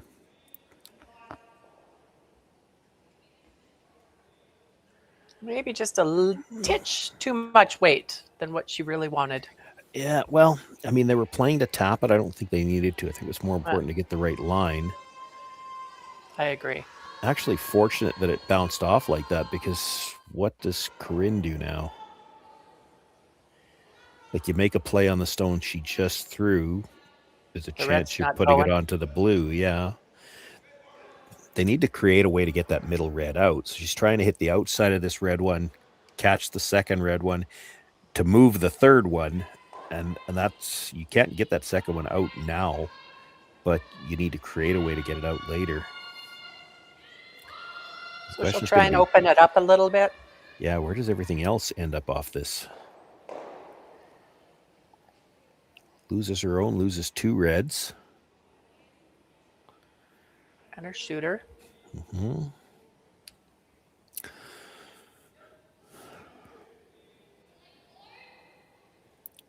Kayla can't really just leave that blue rock sitting there because it is in a good position. She can use it. Yeah, Corryn can use it. Can't roll away off of it because she'd put it onto her own. If she rolls under, she's going to leave, a chance to get them all going. Corryn could get back to a blank here pretty quick. And we just talked about how Allison would love to force here. Well, Corryn might really like a blank here. You're 1 down playing 8 with last rock and the even ends. That's not a bad position.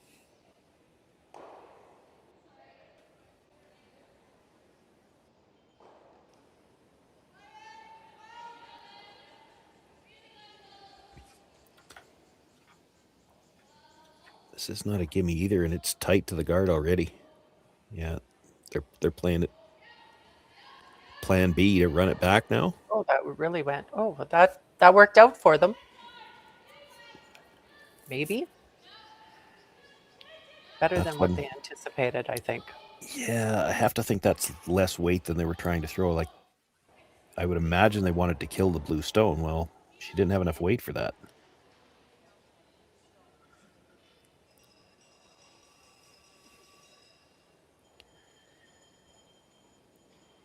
Wants to move all 3 reds here for sure. Hard to kill them all. That middle one's going to be a tough one to remove. Could.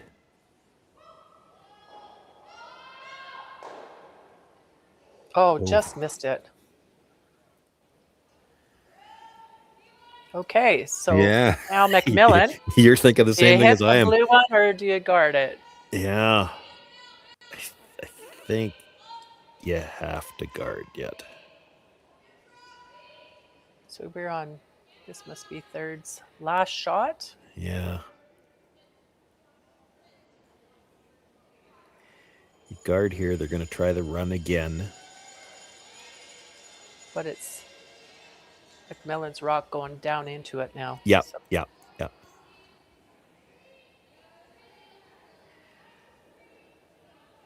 So I would say if it was your last shot, you'd hit the blue one and make sure you've got no worse than a force. And there's still a possible steal there, even without a guard, because the double on those top two is not an automatic.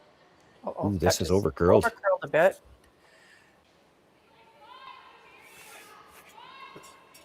There's so much finish right at the end on these rocks. Yeah. Tough to make the double here. You almost want to, just kind of nose hit it and stay directly in front of the other red. In fact, you might have to hit it just a sliver on the broom side to make sure you stay in front of the red. You'd be sitting second and third. Which is great. Yeah. Oh,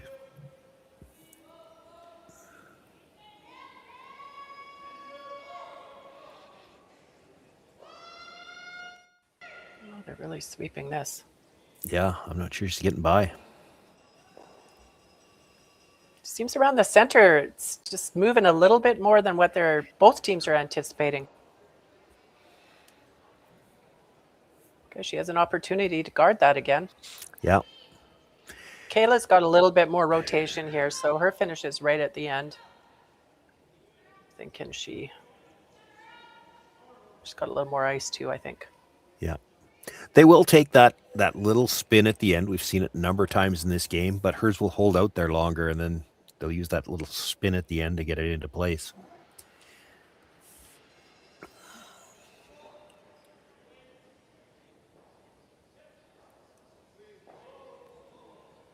Figured she'd likely guard on this one. It'll be interesting if it's the same shot presented to her with her last one. Does she guard again?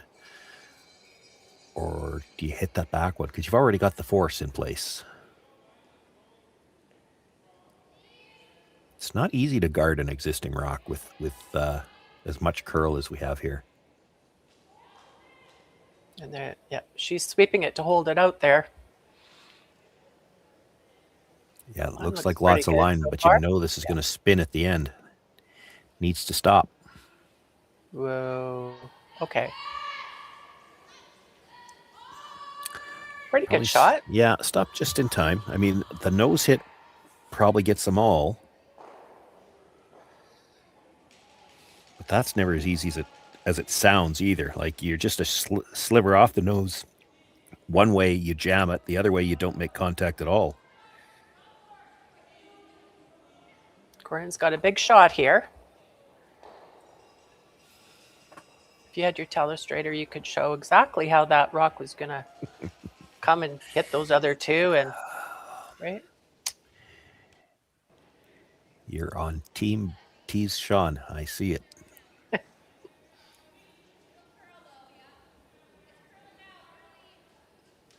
Yeah, there's not a lot of room for error here. Actually, she's got to be right on the beak, a sliver off one way or the other, and this is not going to work out as well as she'd like.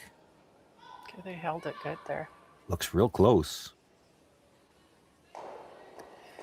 Yeah, oh, it did. Undercurled that little bit. Mm-hmm. So now Kayla has an opportunity here. She's looking at putting one right on top of it.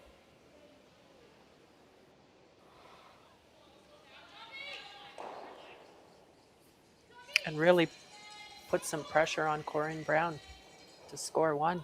Yeah, Corryn's probably going to play the hit and roll. Well, do you think she plays the in-turn draw? It's tough. She can't. I mean, it's there.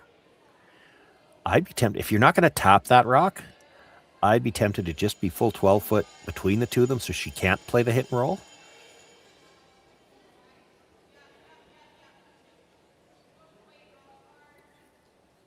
Like by coming right to the face of your own stone, you're not changing her shot. Like she's got two shots right now. She's got the hit and roll on the out-turn side and that in-turn draw, which to me looks really tough. You'd actually have to be close to the corner guard to hold the line, I think.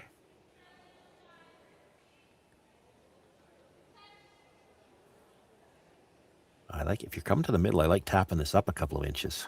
Take away a little bit more button. last shot, the 7th end for Kayla MacMillan. Looking to lie, I think 4. Yeah. And 3 really of them in the put 4 foot. Pressure on Corryn, yeah. Line's looking nice. This will hook at the end.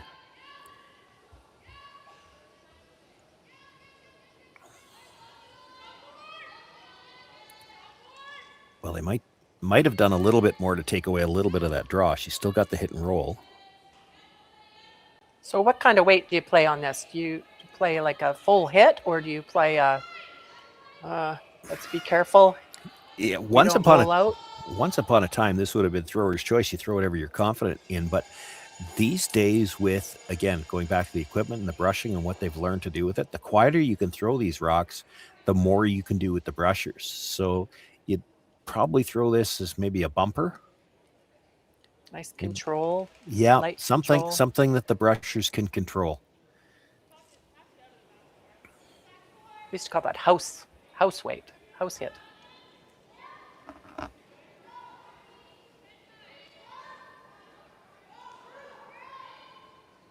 I'm just keeping it now. That must be pretty close. Corryn makes a great shot. 4-1. And we have a tie game after 7 ends.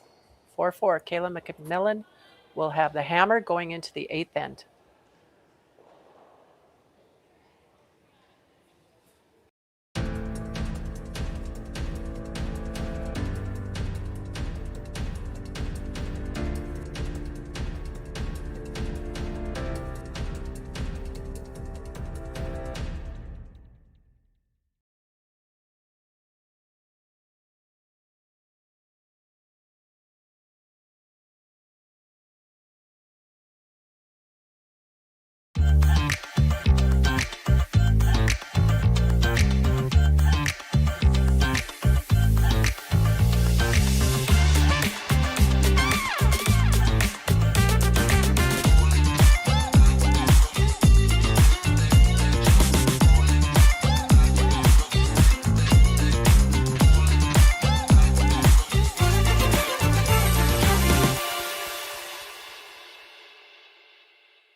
Driftwood Brewery, Esquimalt, crafting world-class beer since 2008.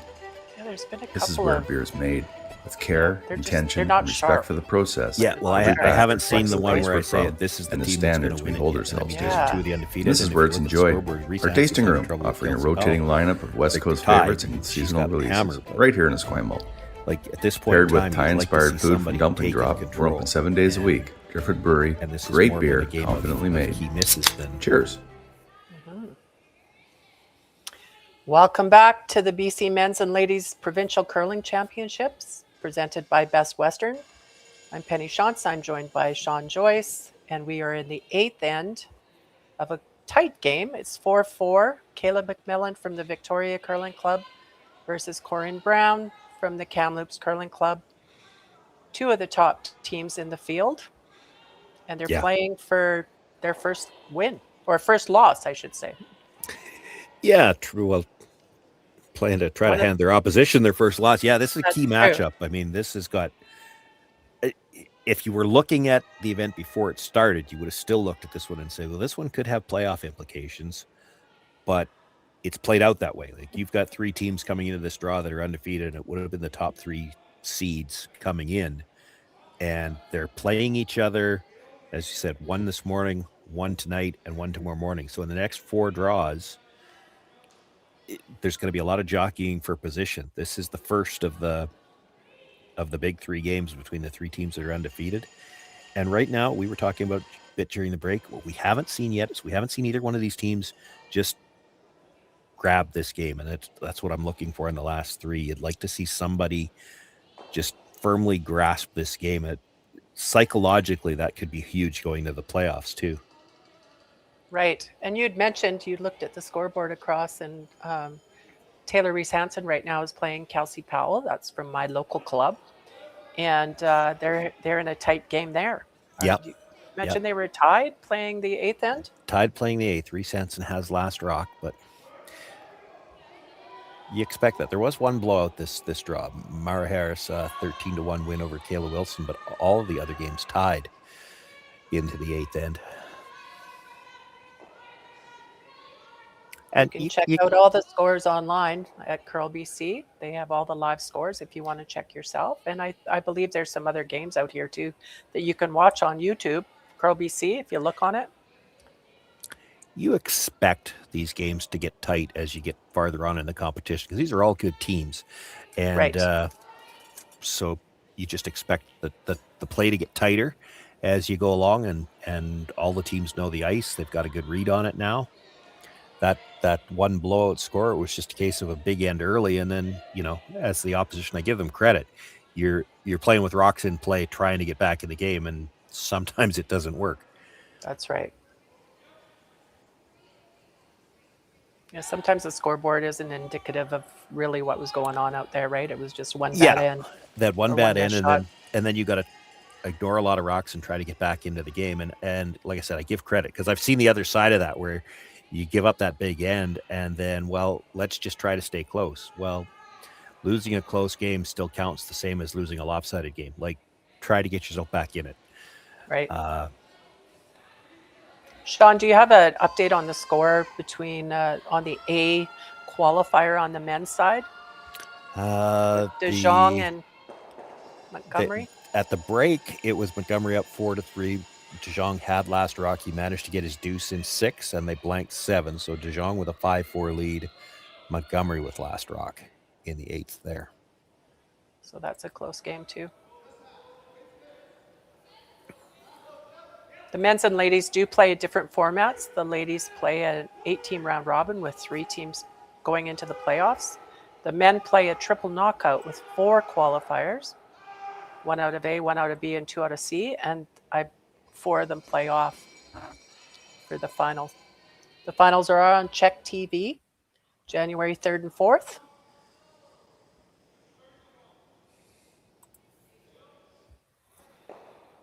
Mm-hmm. It's another out there. Slight missed opportunity early in the end, but MacMillan had a chance to sit 3 and so spread out that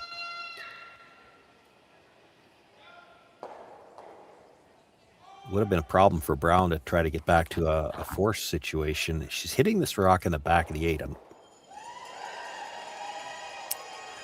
not sure I'm in favor of this either. I guess her thought process is probably she doesn't have the hammer here. Yeah, but she's talking about hitting and rolling behind the guard. Well, if you make that, they're going to freeze to it because it's so far back. See, that's almost better, because if she hits that, then you have a chance to get the double. And then you can And she's grouping the rocks together. Yeah, that's what I mean. She's grouped the rocks by rolling that way. I like that call too. It's an interesting situation. Corryn Brown, this has been my view on it in a lot of these situations. You're playing the 8th end here in a tie game. Corryn Brown actually might like a blank here. She's the team without last rock, but if you blank here and force in 9, you've got last rock coming home. Or if you steal in 9, you've got momentum coming home. What you don't want to do is give up 2 here, because you don't have a lot of time to get that back now. I like the double here. Well, she's in a pretty good position right now with the double. Yep. Sit there. Now you've got to get the other team to cooperate, because here's the thing. After this shot is made, even if she makes the double, so we're down to thirds last stone, 3 rocks, 2 with a center guard. Traditionally, if you're going to play around a center guard with last rock, that's when you want to do it. So if Kayla MacMillan wants to try to score her 2, she could come around right now.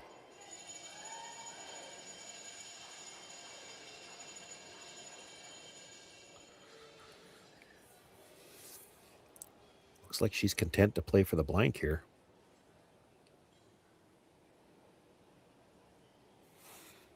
If she's forced to one, do you like that? She takes one. She's, as long as she doesn't give up a steal. She does not want Corryn Brown to steal. Tough to get forced here unless you roll out. Well, and there it is. I didn't like that hit. I would have come around.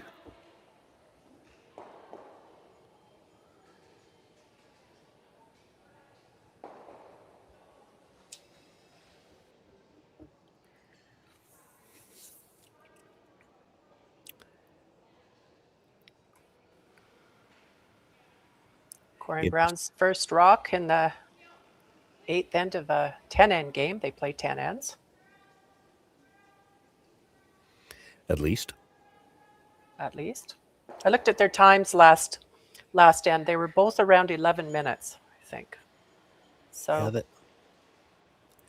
they've been playing at a pretty good pace. Time shouldn't be an issue. Mind you, it's, again, as we stay tight here, it's hard to say how many rocks we're going to see in play in 9 and 10. Corryn's trying to come around the center guard. Put some pressure on Kayla MacMillan.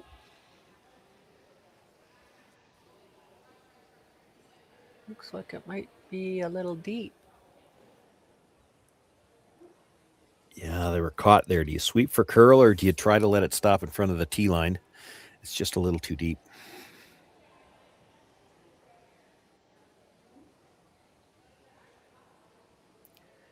Kayla's going to chase it and just try and sit right on top of it. Shot rock. Yeah, you make the corner freeze here, and you should have some kind of shot for two.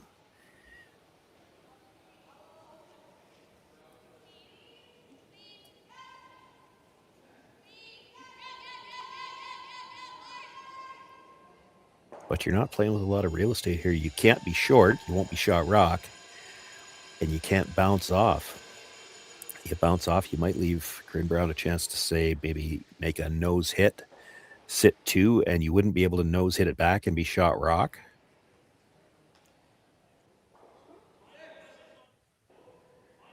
Let's not talk about that.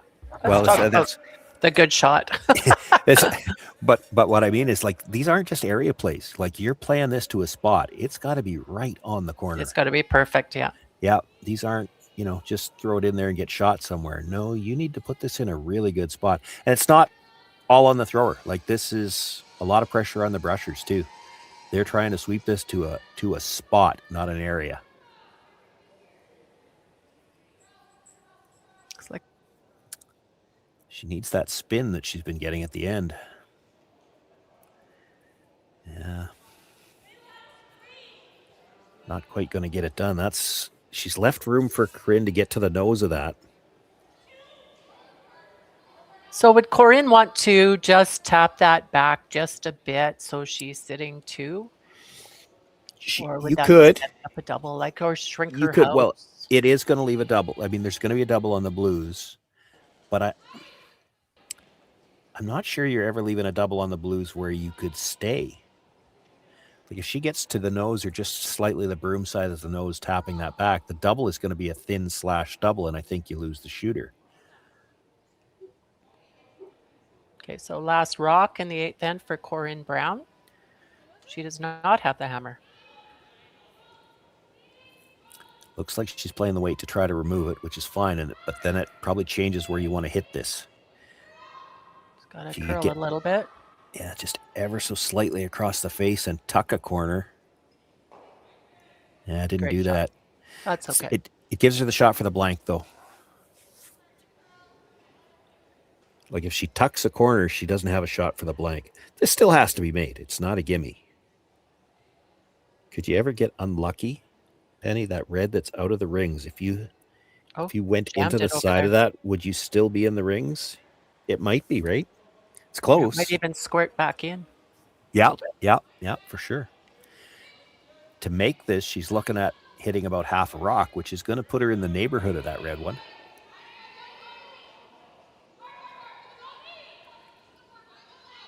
She can't score without hitting the second rock, so she's got to play the double. Nose hit, she wouldn't be far enough into the 4 foot to score, so she has to play the double.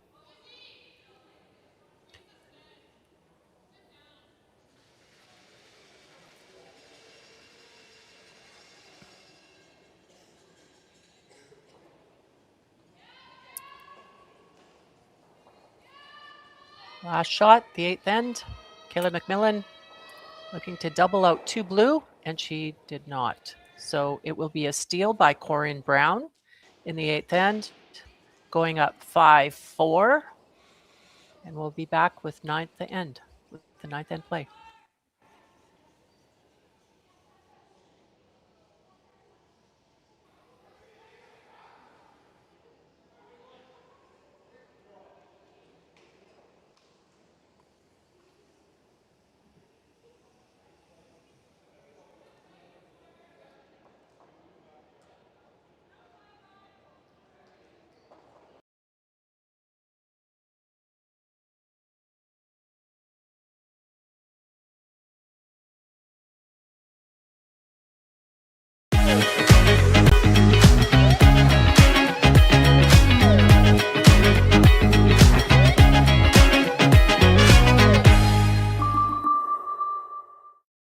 When I was younger, I thought purpose had to be big, like changing the world. But then there's the little things, like fueling someone's car before an early shift, or helping someone find the perfect bottle to toast a special occasion, making sure the shelves are full so a family can cook dinner, so those kids can have their favorite treats, like giving back, like making everyone's day just a bit better. Maybe that's exactly our purpose. Developed over a decade in collaboration with the finest ice makers this side of the Atlantic, the Pebblehead PB5 is nothing short of a triumph of sophistication and craftsmanship. Weighing less than half its lumbering copper predecessors, yet boasting tenfold their durability, the PB5 delivers perfect, consistent ice, time after time. The PB5 by pebbleheads.com, the apex of ice-making ingenuity for the roaring game of curling. Welcome back to the BC Men's and Women's Provincial Curling Championships presented by Best Western. We have a great game going here on New Year's Day, I guess it is. Team MacMillan from the Victoria Curling Club is playing Team Brown from the Kamloops Curling Club, two of the top teams in Canada. And it's 5-4 for Brown, stealing the last end. So how are they going to play this strategy now? There's always this strategy call. I'm one up without, I'm one up with. Yeah, and of course they talk about that going into the 10th, but it's just as interesting, I find, going into the 9th, because you got a situation here where if you're Brown, you've got a 1-point lead here. You would like to see a single point go on the board this end either way. You don't care. If you steal one, you're up 2. If you force one, you're tied up with coming home. That's a great position to be in either way. For MacMillan, the last thing you want is a single point. You either have to get 2 here or you need the blank. The blank's not a bad situation. As much as the stats still say you're better off to be 1 up coming home. With ice like what we've got here, and I think the ice matters, and it doesn't get factored into those stats enough. This is ice where you can generate 2. As much as we've only got 2 deuces on the board, there have been plenty of opportunities to generate deuces. The issue has been more to do with critically timed missed shots. Even last end, she had the deuce set up early and a rollout, 2 rollouts, and then now it's back to a force. You don't mind going... I don't think you don't mind going 1 down with coming home, but she can't see a single point, and you have to make a decision. Are we playing for 2 here, or are we playing for the blank? Because if you don't make a firm decision, that's usually when you get caught in the middle and somebody scores 1, and that's advantage Brown. It's a drastically different end playing for 2 versus playing for the blank. She can't really make a decision until after this stone. You got to see where the angles are after the 5th stone.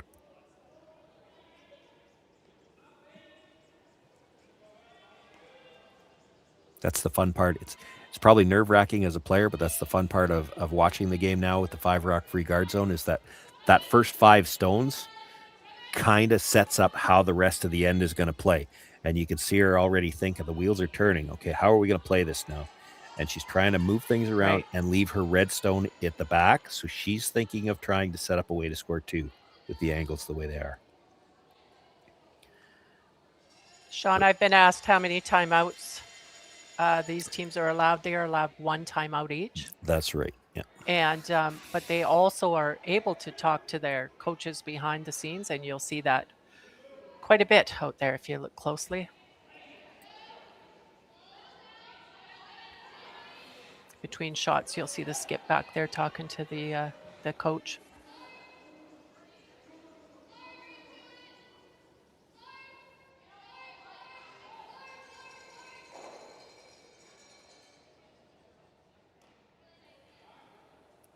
We do have some rocks in play, so somebody is going to be scoring this end. Oh, it's too early to say that for sure. You think so? I think so, yeah. Okay. But, it's if we're going to get to a blank, it's going to have to be MacMillan that goes that direction, I think. Again, Corryn Brown is going to try to force a single here. She's not going to be the first one to throw hits. You got to be careful with this one. She's trying to come to the pocket. The angle at the front's not bad for her right now because when they played the tap, the blue spills in such a way that you can't kill both of them right now. You don't want to get to the inside of that red and change that angle.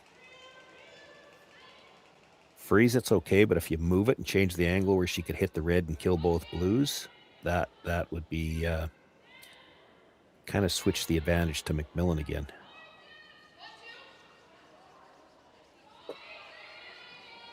Got to get to the inside. That's pretty good. Pretty good shot. But here's where the hits start. Can you get you can get to the nose of that. The 2 blues will go. And probably 4 reds sticking around in the rings. You'd like to roll a little bit. You don't want to leave the reds overlapped.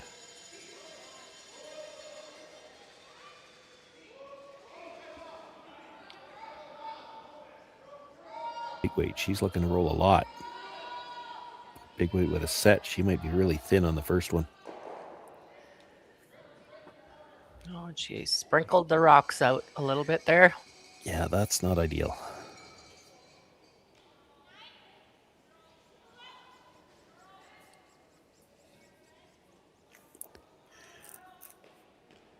Okay, Corryn's going to take advantage of that. Missed opportunity there.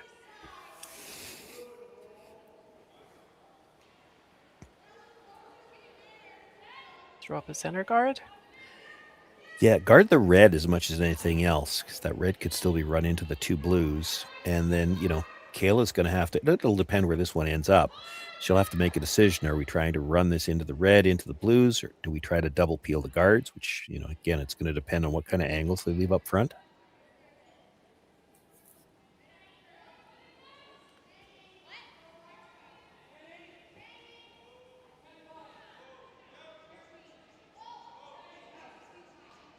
See, they kind of want to sweep for curl, but this is getting tight to the rings.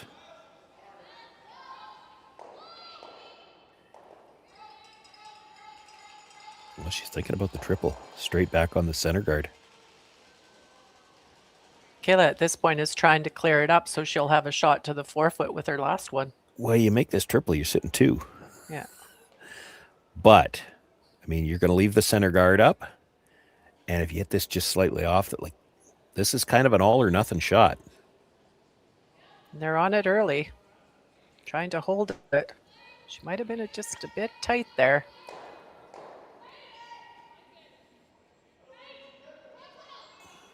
Well, not the end of the world. You still have to guard that one in the 8-foot, and at the worst, you're still going to have the angle in on the blue. There should be some double peels available, but we are getting late in the end. So Corryn wants her guard a little bit higher this time? Yeah. Yeah.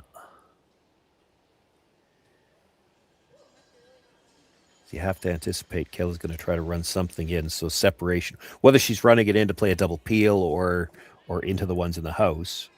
So you want as much separation, a little more separation as there is, the harder that shot becomes. Got to get to the line. Should.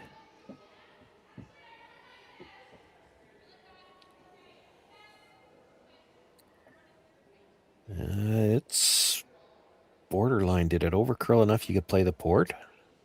Can't get the It's double, pretty but tight. It probably looks really big from the hack at the other end. you're That not hole. getting the double anyway. You're only getting the one in the 8 foot. You could hit the wider guard, come off the back end of the one that was just thrown, and try to get into the rings somehow.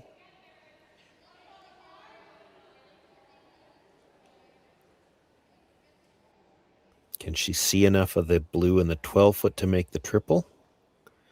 It's close. Yeah. And if you don't, you're going to hit that other blue one off. Peel it off. It would go on to the red. Yeah, You might get that's- something out of that too. Looks like that's what they're playing.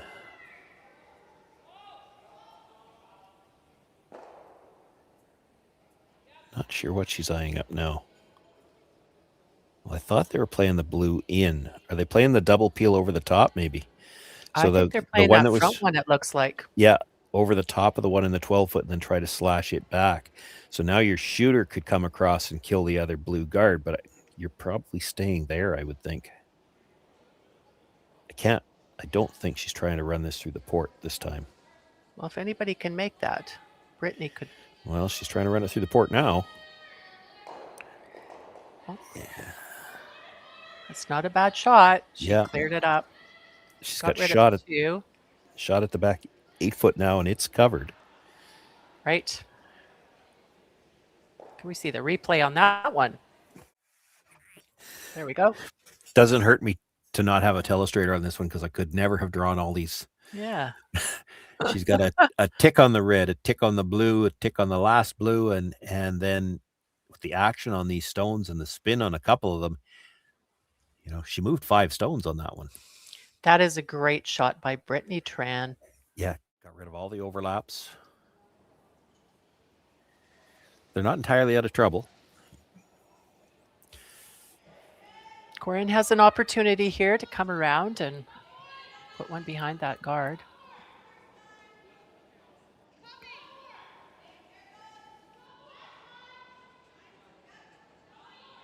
She wants to try and force Kayla to take her 1 point here, ideally.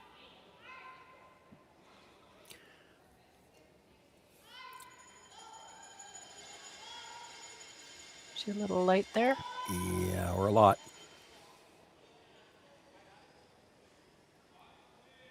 Maybe fortunate that she didn't rub her own because at least she's got a draw path. Kayla's going to try to get there first. Do you think that's just coming through that center area? It's maybe Could be. tightened up a little bit.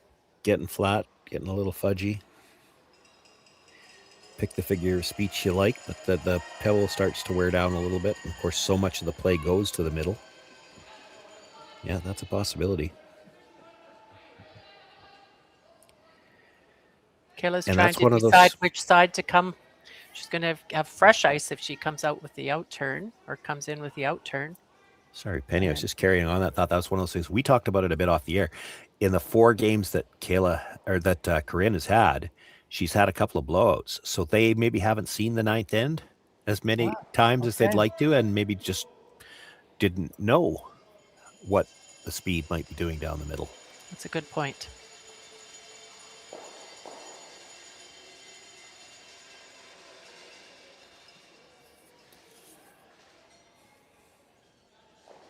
Kayla's taking the opportunity to go out into the fresh ice where she doesn't have to go down that center.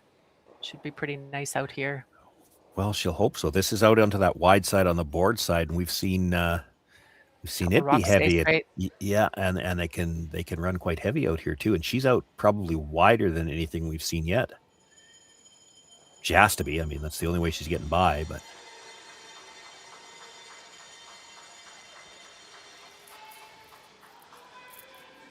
she's got a lot of rotation. That will help it carry. Rushers look like they want to go when they're waiting on a line call. Yeah. Must be close. Starting to move now. Now they're sweeping for distance. Kayla's got a great shot in there. Yeah, that's really good. And a path where she was largely guessing.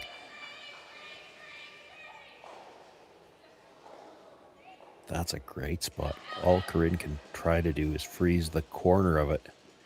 She won't Try be and shot shrink rock. her house a little bit. Yeah, exactly.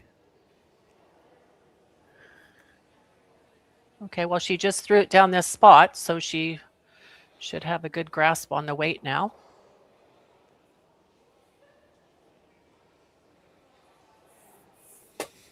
I don't think Kayla could have placed that rock any better. No, you couldn't. That's perfect. Like all she can do is freeze to it. If she makes the freeze perfect, you don't have a ton of room, but you still got room to go just a little bit wider and grab the edge of the forefoot and get your second point. This is not a gimme. That's not a big hole the way these rocks curl. She rubs either one of those blue ones going by, and this could be 3. Last rock for Corryn Brown in the 9th end.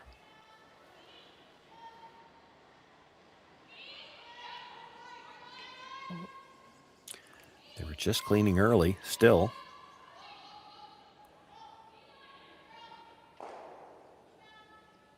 Now she's carving it for a little bit of curl. Oh, is she going to bounce too far? Pretty good, I think. Pretty good shot. Kayla does have an easier shot to get her to, than she would have if that rock was still sitting there. Yeah, she can actually come to it's the same shot she just threw. She can come to the face of her own and have 2. Whereas, if she doesn't move it, she has to actually come by her own stone, which would have meant she'd had to go a little bit wider. It's the exact same shot, basically. She's still not thrown to a large piece of real estate here, though. No, she's not. It's not an easy shot. Last shot in the 9th end for Kayla MacMillan. The draw for 2.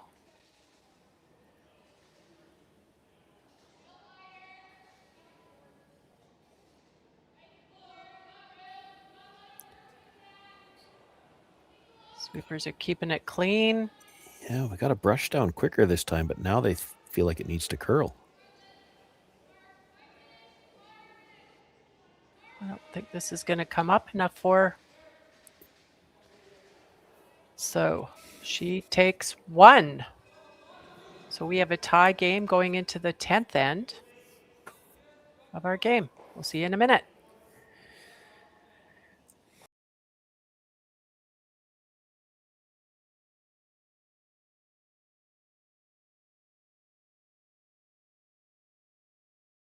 Aztec Safety is #1 for online safety training.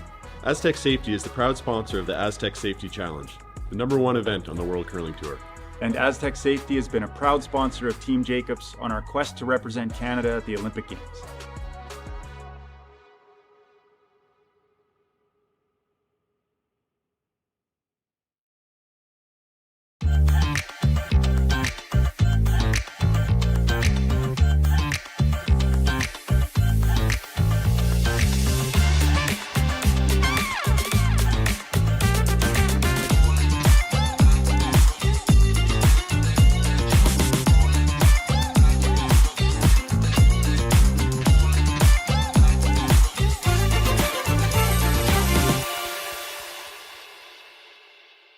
Can't rub the guard. Two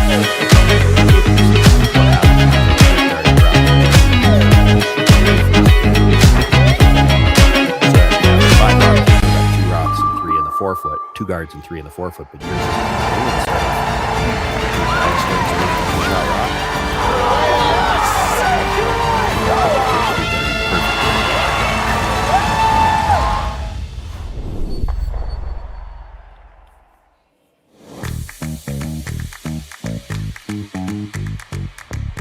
Got 1 guard.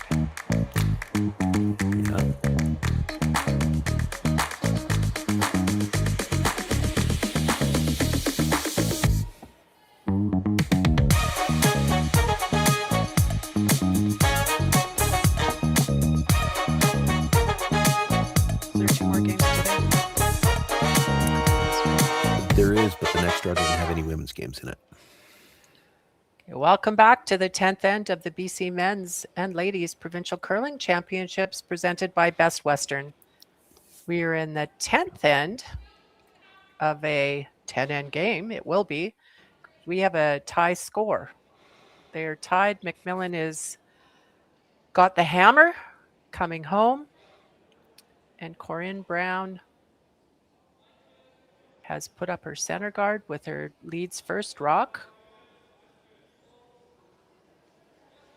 Oh, That's should the other. say the opposite. Yes, Sorry. the other way around. Yep. I was looking at where the hammer was on the scoreboard and I got confused there. So They came a lot tighter than they would have liked to and overcurled with that second guard. So there's some angle there. Corryn Brown here is just going to want to open up the center line as soon as she can. Now, she can't early, so she's trying to throw 2 to the top of the forefoot behind cover. And then while Kayla MacMillan is trying to deal with those, she'll peel the guards. Probably peel them one at a time. Even though there's angle there for the double, that would come back into the middle. And Corryn's got 2 great shots there. she's sitting pretty good in the middle right now. Probably have to, if you're the MacMillan team, try to move that a little bit. Like, you'd like to get right to the face. You don't want to roll your shooter off at all, but you'd like to move one of them behind the tee line if you could too. Sean, you were talking about how important those first 4 rocks of the end are in a tough game like this. Well, and every end, like every end that we've watched, it's a case of the first 5 script out how the rest of the end is going to go. It's all about getting those angles in position. And this even is going to roll off, and that's going to allow the chance to just straight peel the guards. She could play the double peel even. Thinking about just peeling the tight one. It's probably the bigger threat, but they're going to go after the higher one. You could even make a case, it's probably more risk than you'd want to take. You could probably hit this one right on the nose and get all 3 reds. You could leave just the one guard. But easier to just play single peels. And Sarah's done that. Yeah, MacMillan still has 2 rocks in the middle she has to deal with. So while she's dealing with those ones in the middle, you've got plenty of time to peel the guards.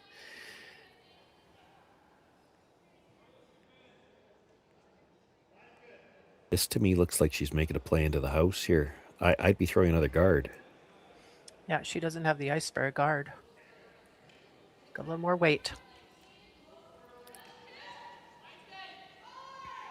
Is she playing the top back maybe?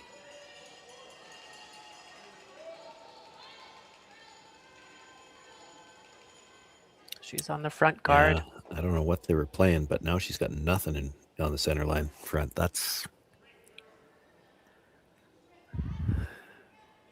Yeah, it gets simpler now for Corryn Brown. In fact, you might even get a bonus here and kill one of those 2 reds off the side with this.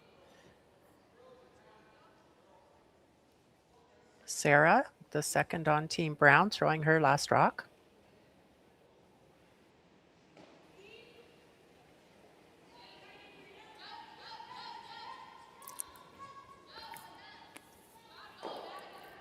And she gets the 1.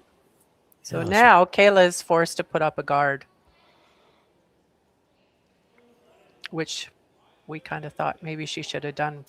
I thought she should have done it last time. You know that Brown's going to peel it, but you keep her busy peeling guards for a little bit before you try to make the play in the house.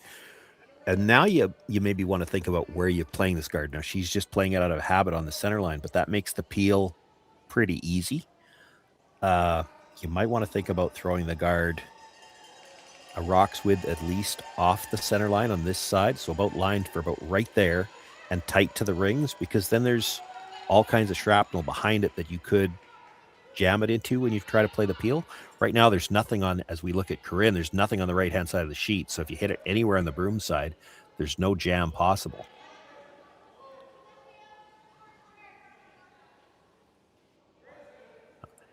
I did think on the last one, when as soon as Sarah had a piece, I thought they'd brush that one a little bit harder and try to take out one of those reds on the side. Right. Because those are all just rocks that something could get jammed in off of later.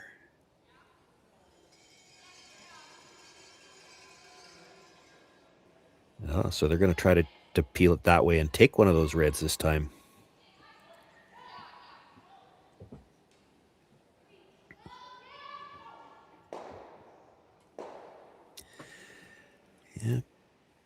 Got one of them. I'm not sure that made it any better for you. There was potential for that to go bad. It was trying to go bad. Yeah, It was they, coming back in. they did nudge that one ever so slightly more into the forefoot, but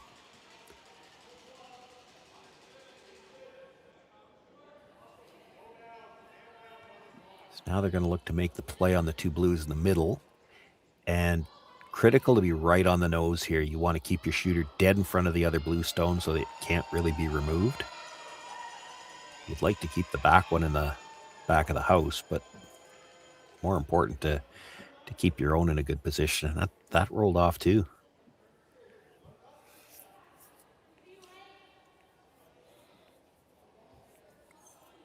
Both teams haven't used their timeouts yet. Corryn's got lots of time. Oh, Yeah. there we go. There's a timeout. Let's talk about it. I think you're just hitting that one on the center line side. Try to move all three reds. Yes, it might jam on something at the back, or your shooter might take out your own at the top of the forefoot. But if everything ends up behind the tee line, you know you've got an open shot for your last one. That's right. She's worried about one red coming off onto that blue at the back 12. I don't think you can really worry about that. No, because it will be, like you said, behind the tee line. Yeah. So there's no guards left. If you get rid of everything in front of the tee line, you're going to have a relatively open shot for your last one. So their coach is Jim Cotter from the Vernon Curling Club. Jim's well known to BC and across Canada as being one of the best curlers. He's almost pulling triple duty here.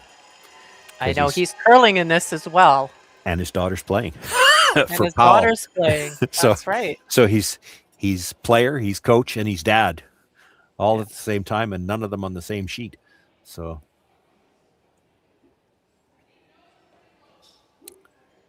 I could ask him which one makes him more nervous, but I'm pretty sure I already know the answer. It's probably going to be watching the daughter. Yeah. I asked him, "Are you coaching her too?" He goes, "Oh, I can't coach them too. Like I committed to Corryn Brown and." So they've got Doug Dalzell coaching them. She would have been about 15 at the time, 15 and then 16, coming to, he played with her in mixed doubles nationals 2 years in a row when it was held at my home club, and I was announcing at it. She's 15 and 16, and she had, each year had one of the, would have been a highlight shot, like it would have made the replays, because one of them, it was just, she just threw what dad told her to throw. I don't even know if she knew how hard the shot was and just made it. But there's a good shot too. Cleared out a couple. It actually did pass the one at I think they were a little worried it was going to jam the one at the back. Not that that needed to be a worry, but there's a clear path to the button right now. Kayla's so Corryn's looking to just, or Kayla, yeah, tap it back. Tap it straight back. Leave it dead even with the other blue. You won't be shot, but if you can leave a pocket back there, that's all you can. You need something to work with right now. You don't have much to work with right now. If you can leave a pocket, Corryn's going to hit something, and then you try to put something in front of the pocket and hope she jams it. You haven't had any guards for a while, so that's all you can work with is to try to have some kind of pocket back there and hope for a jam.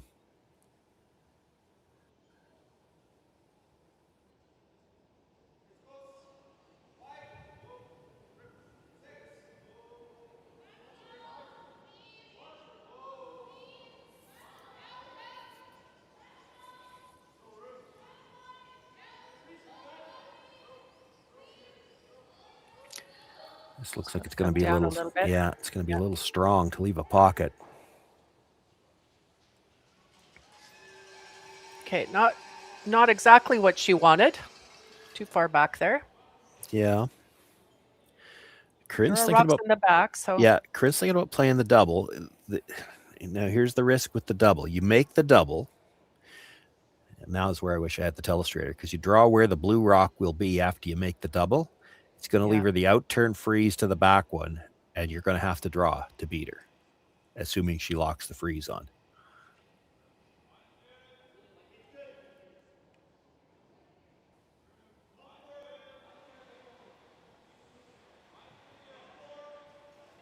Corryn does have last rock here.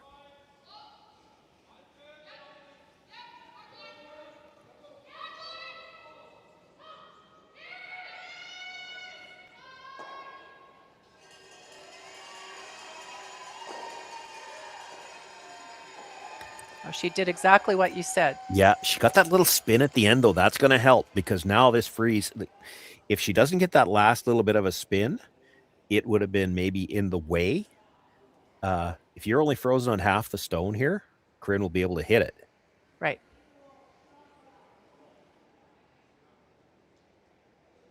The only thing I can see that they might be talking about. So basically, there's two ways to steal one.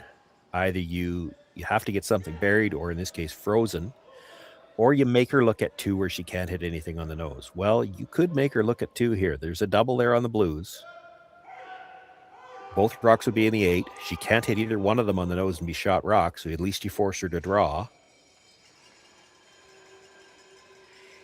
It's really hard to make this freeze good enough because that last little spin she got at the end, if you're not dead on the nose on the freeze, she can probably blast it out. Okay, These what rocks if you are very just came lively. around that blue rock at the top for just halfway? Show her half a rock right there. Try to tempt What her to about pick that? it. Yeah, that's an option. She's actually looking to hit the back one and roll partly behind. I mean, it's there. This looks really tough.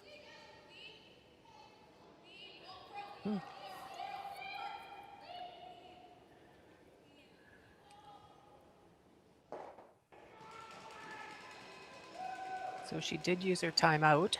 Yeah. Discussion with her coach. And I think she's doesn't have a whole lot of time here, but she's probably okay.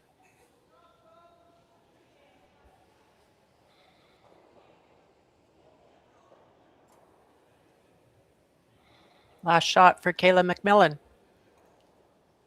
Looking to steal in the 10th end against Corryn Brown. She's got a positive rotation anyway, but that was quite a big pop. She's got to get across the face. They're not sweeping it for the curl yet, so It's must trying. be close. Rolled too far. It I did. didn't like that call. Okay, so Corryn Brown does not have to throw her last rock. She will win this game 6-5 against Kayla MacMillan after 10 ends. That's it for our draw. There is 2 more draws today. The ladies do not play in the afternoon, but they'll be back at it tonight. And enjoy your New Year's Day. Thanks, Sean. I will say, Penny, with Corryn being 5-0 now, and considering who she's already played, I think she has clinched a spot in the playoffs. But it's yet to be determined which spot she'll have. Right.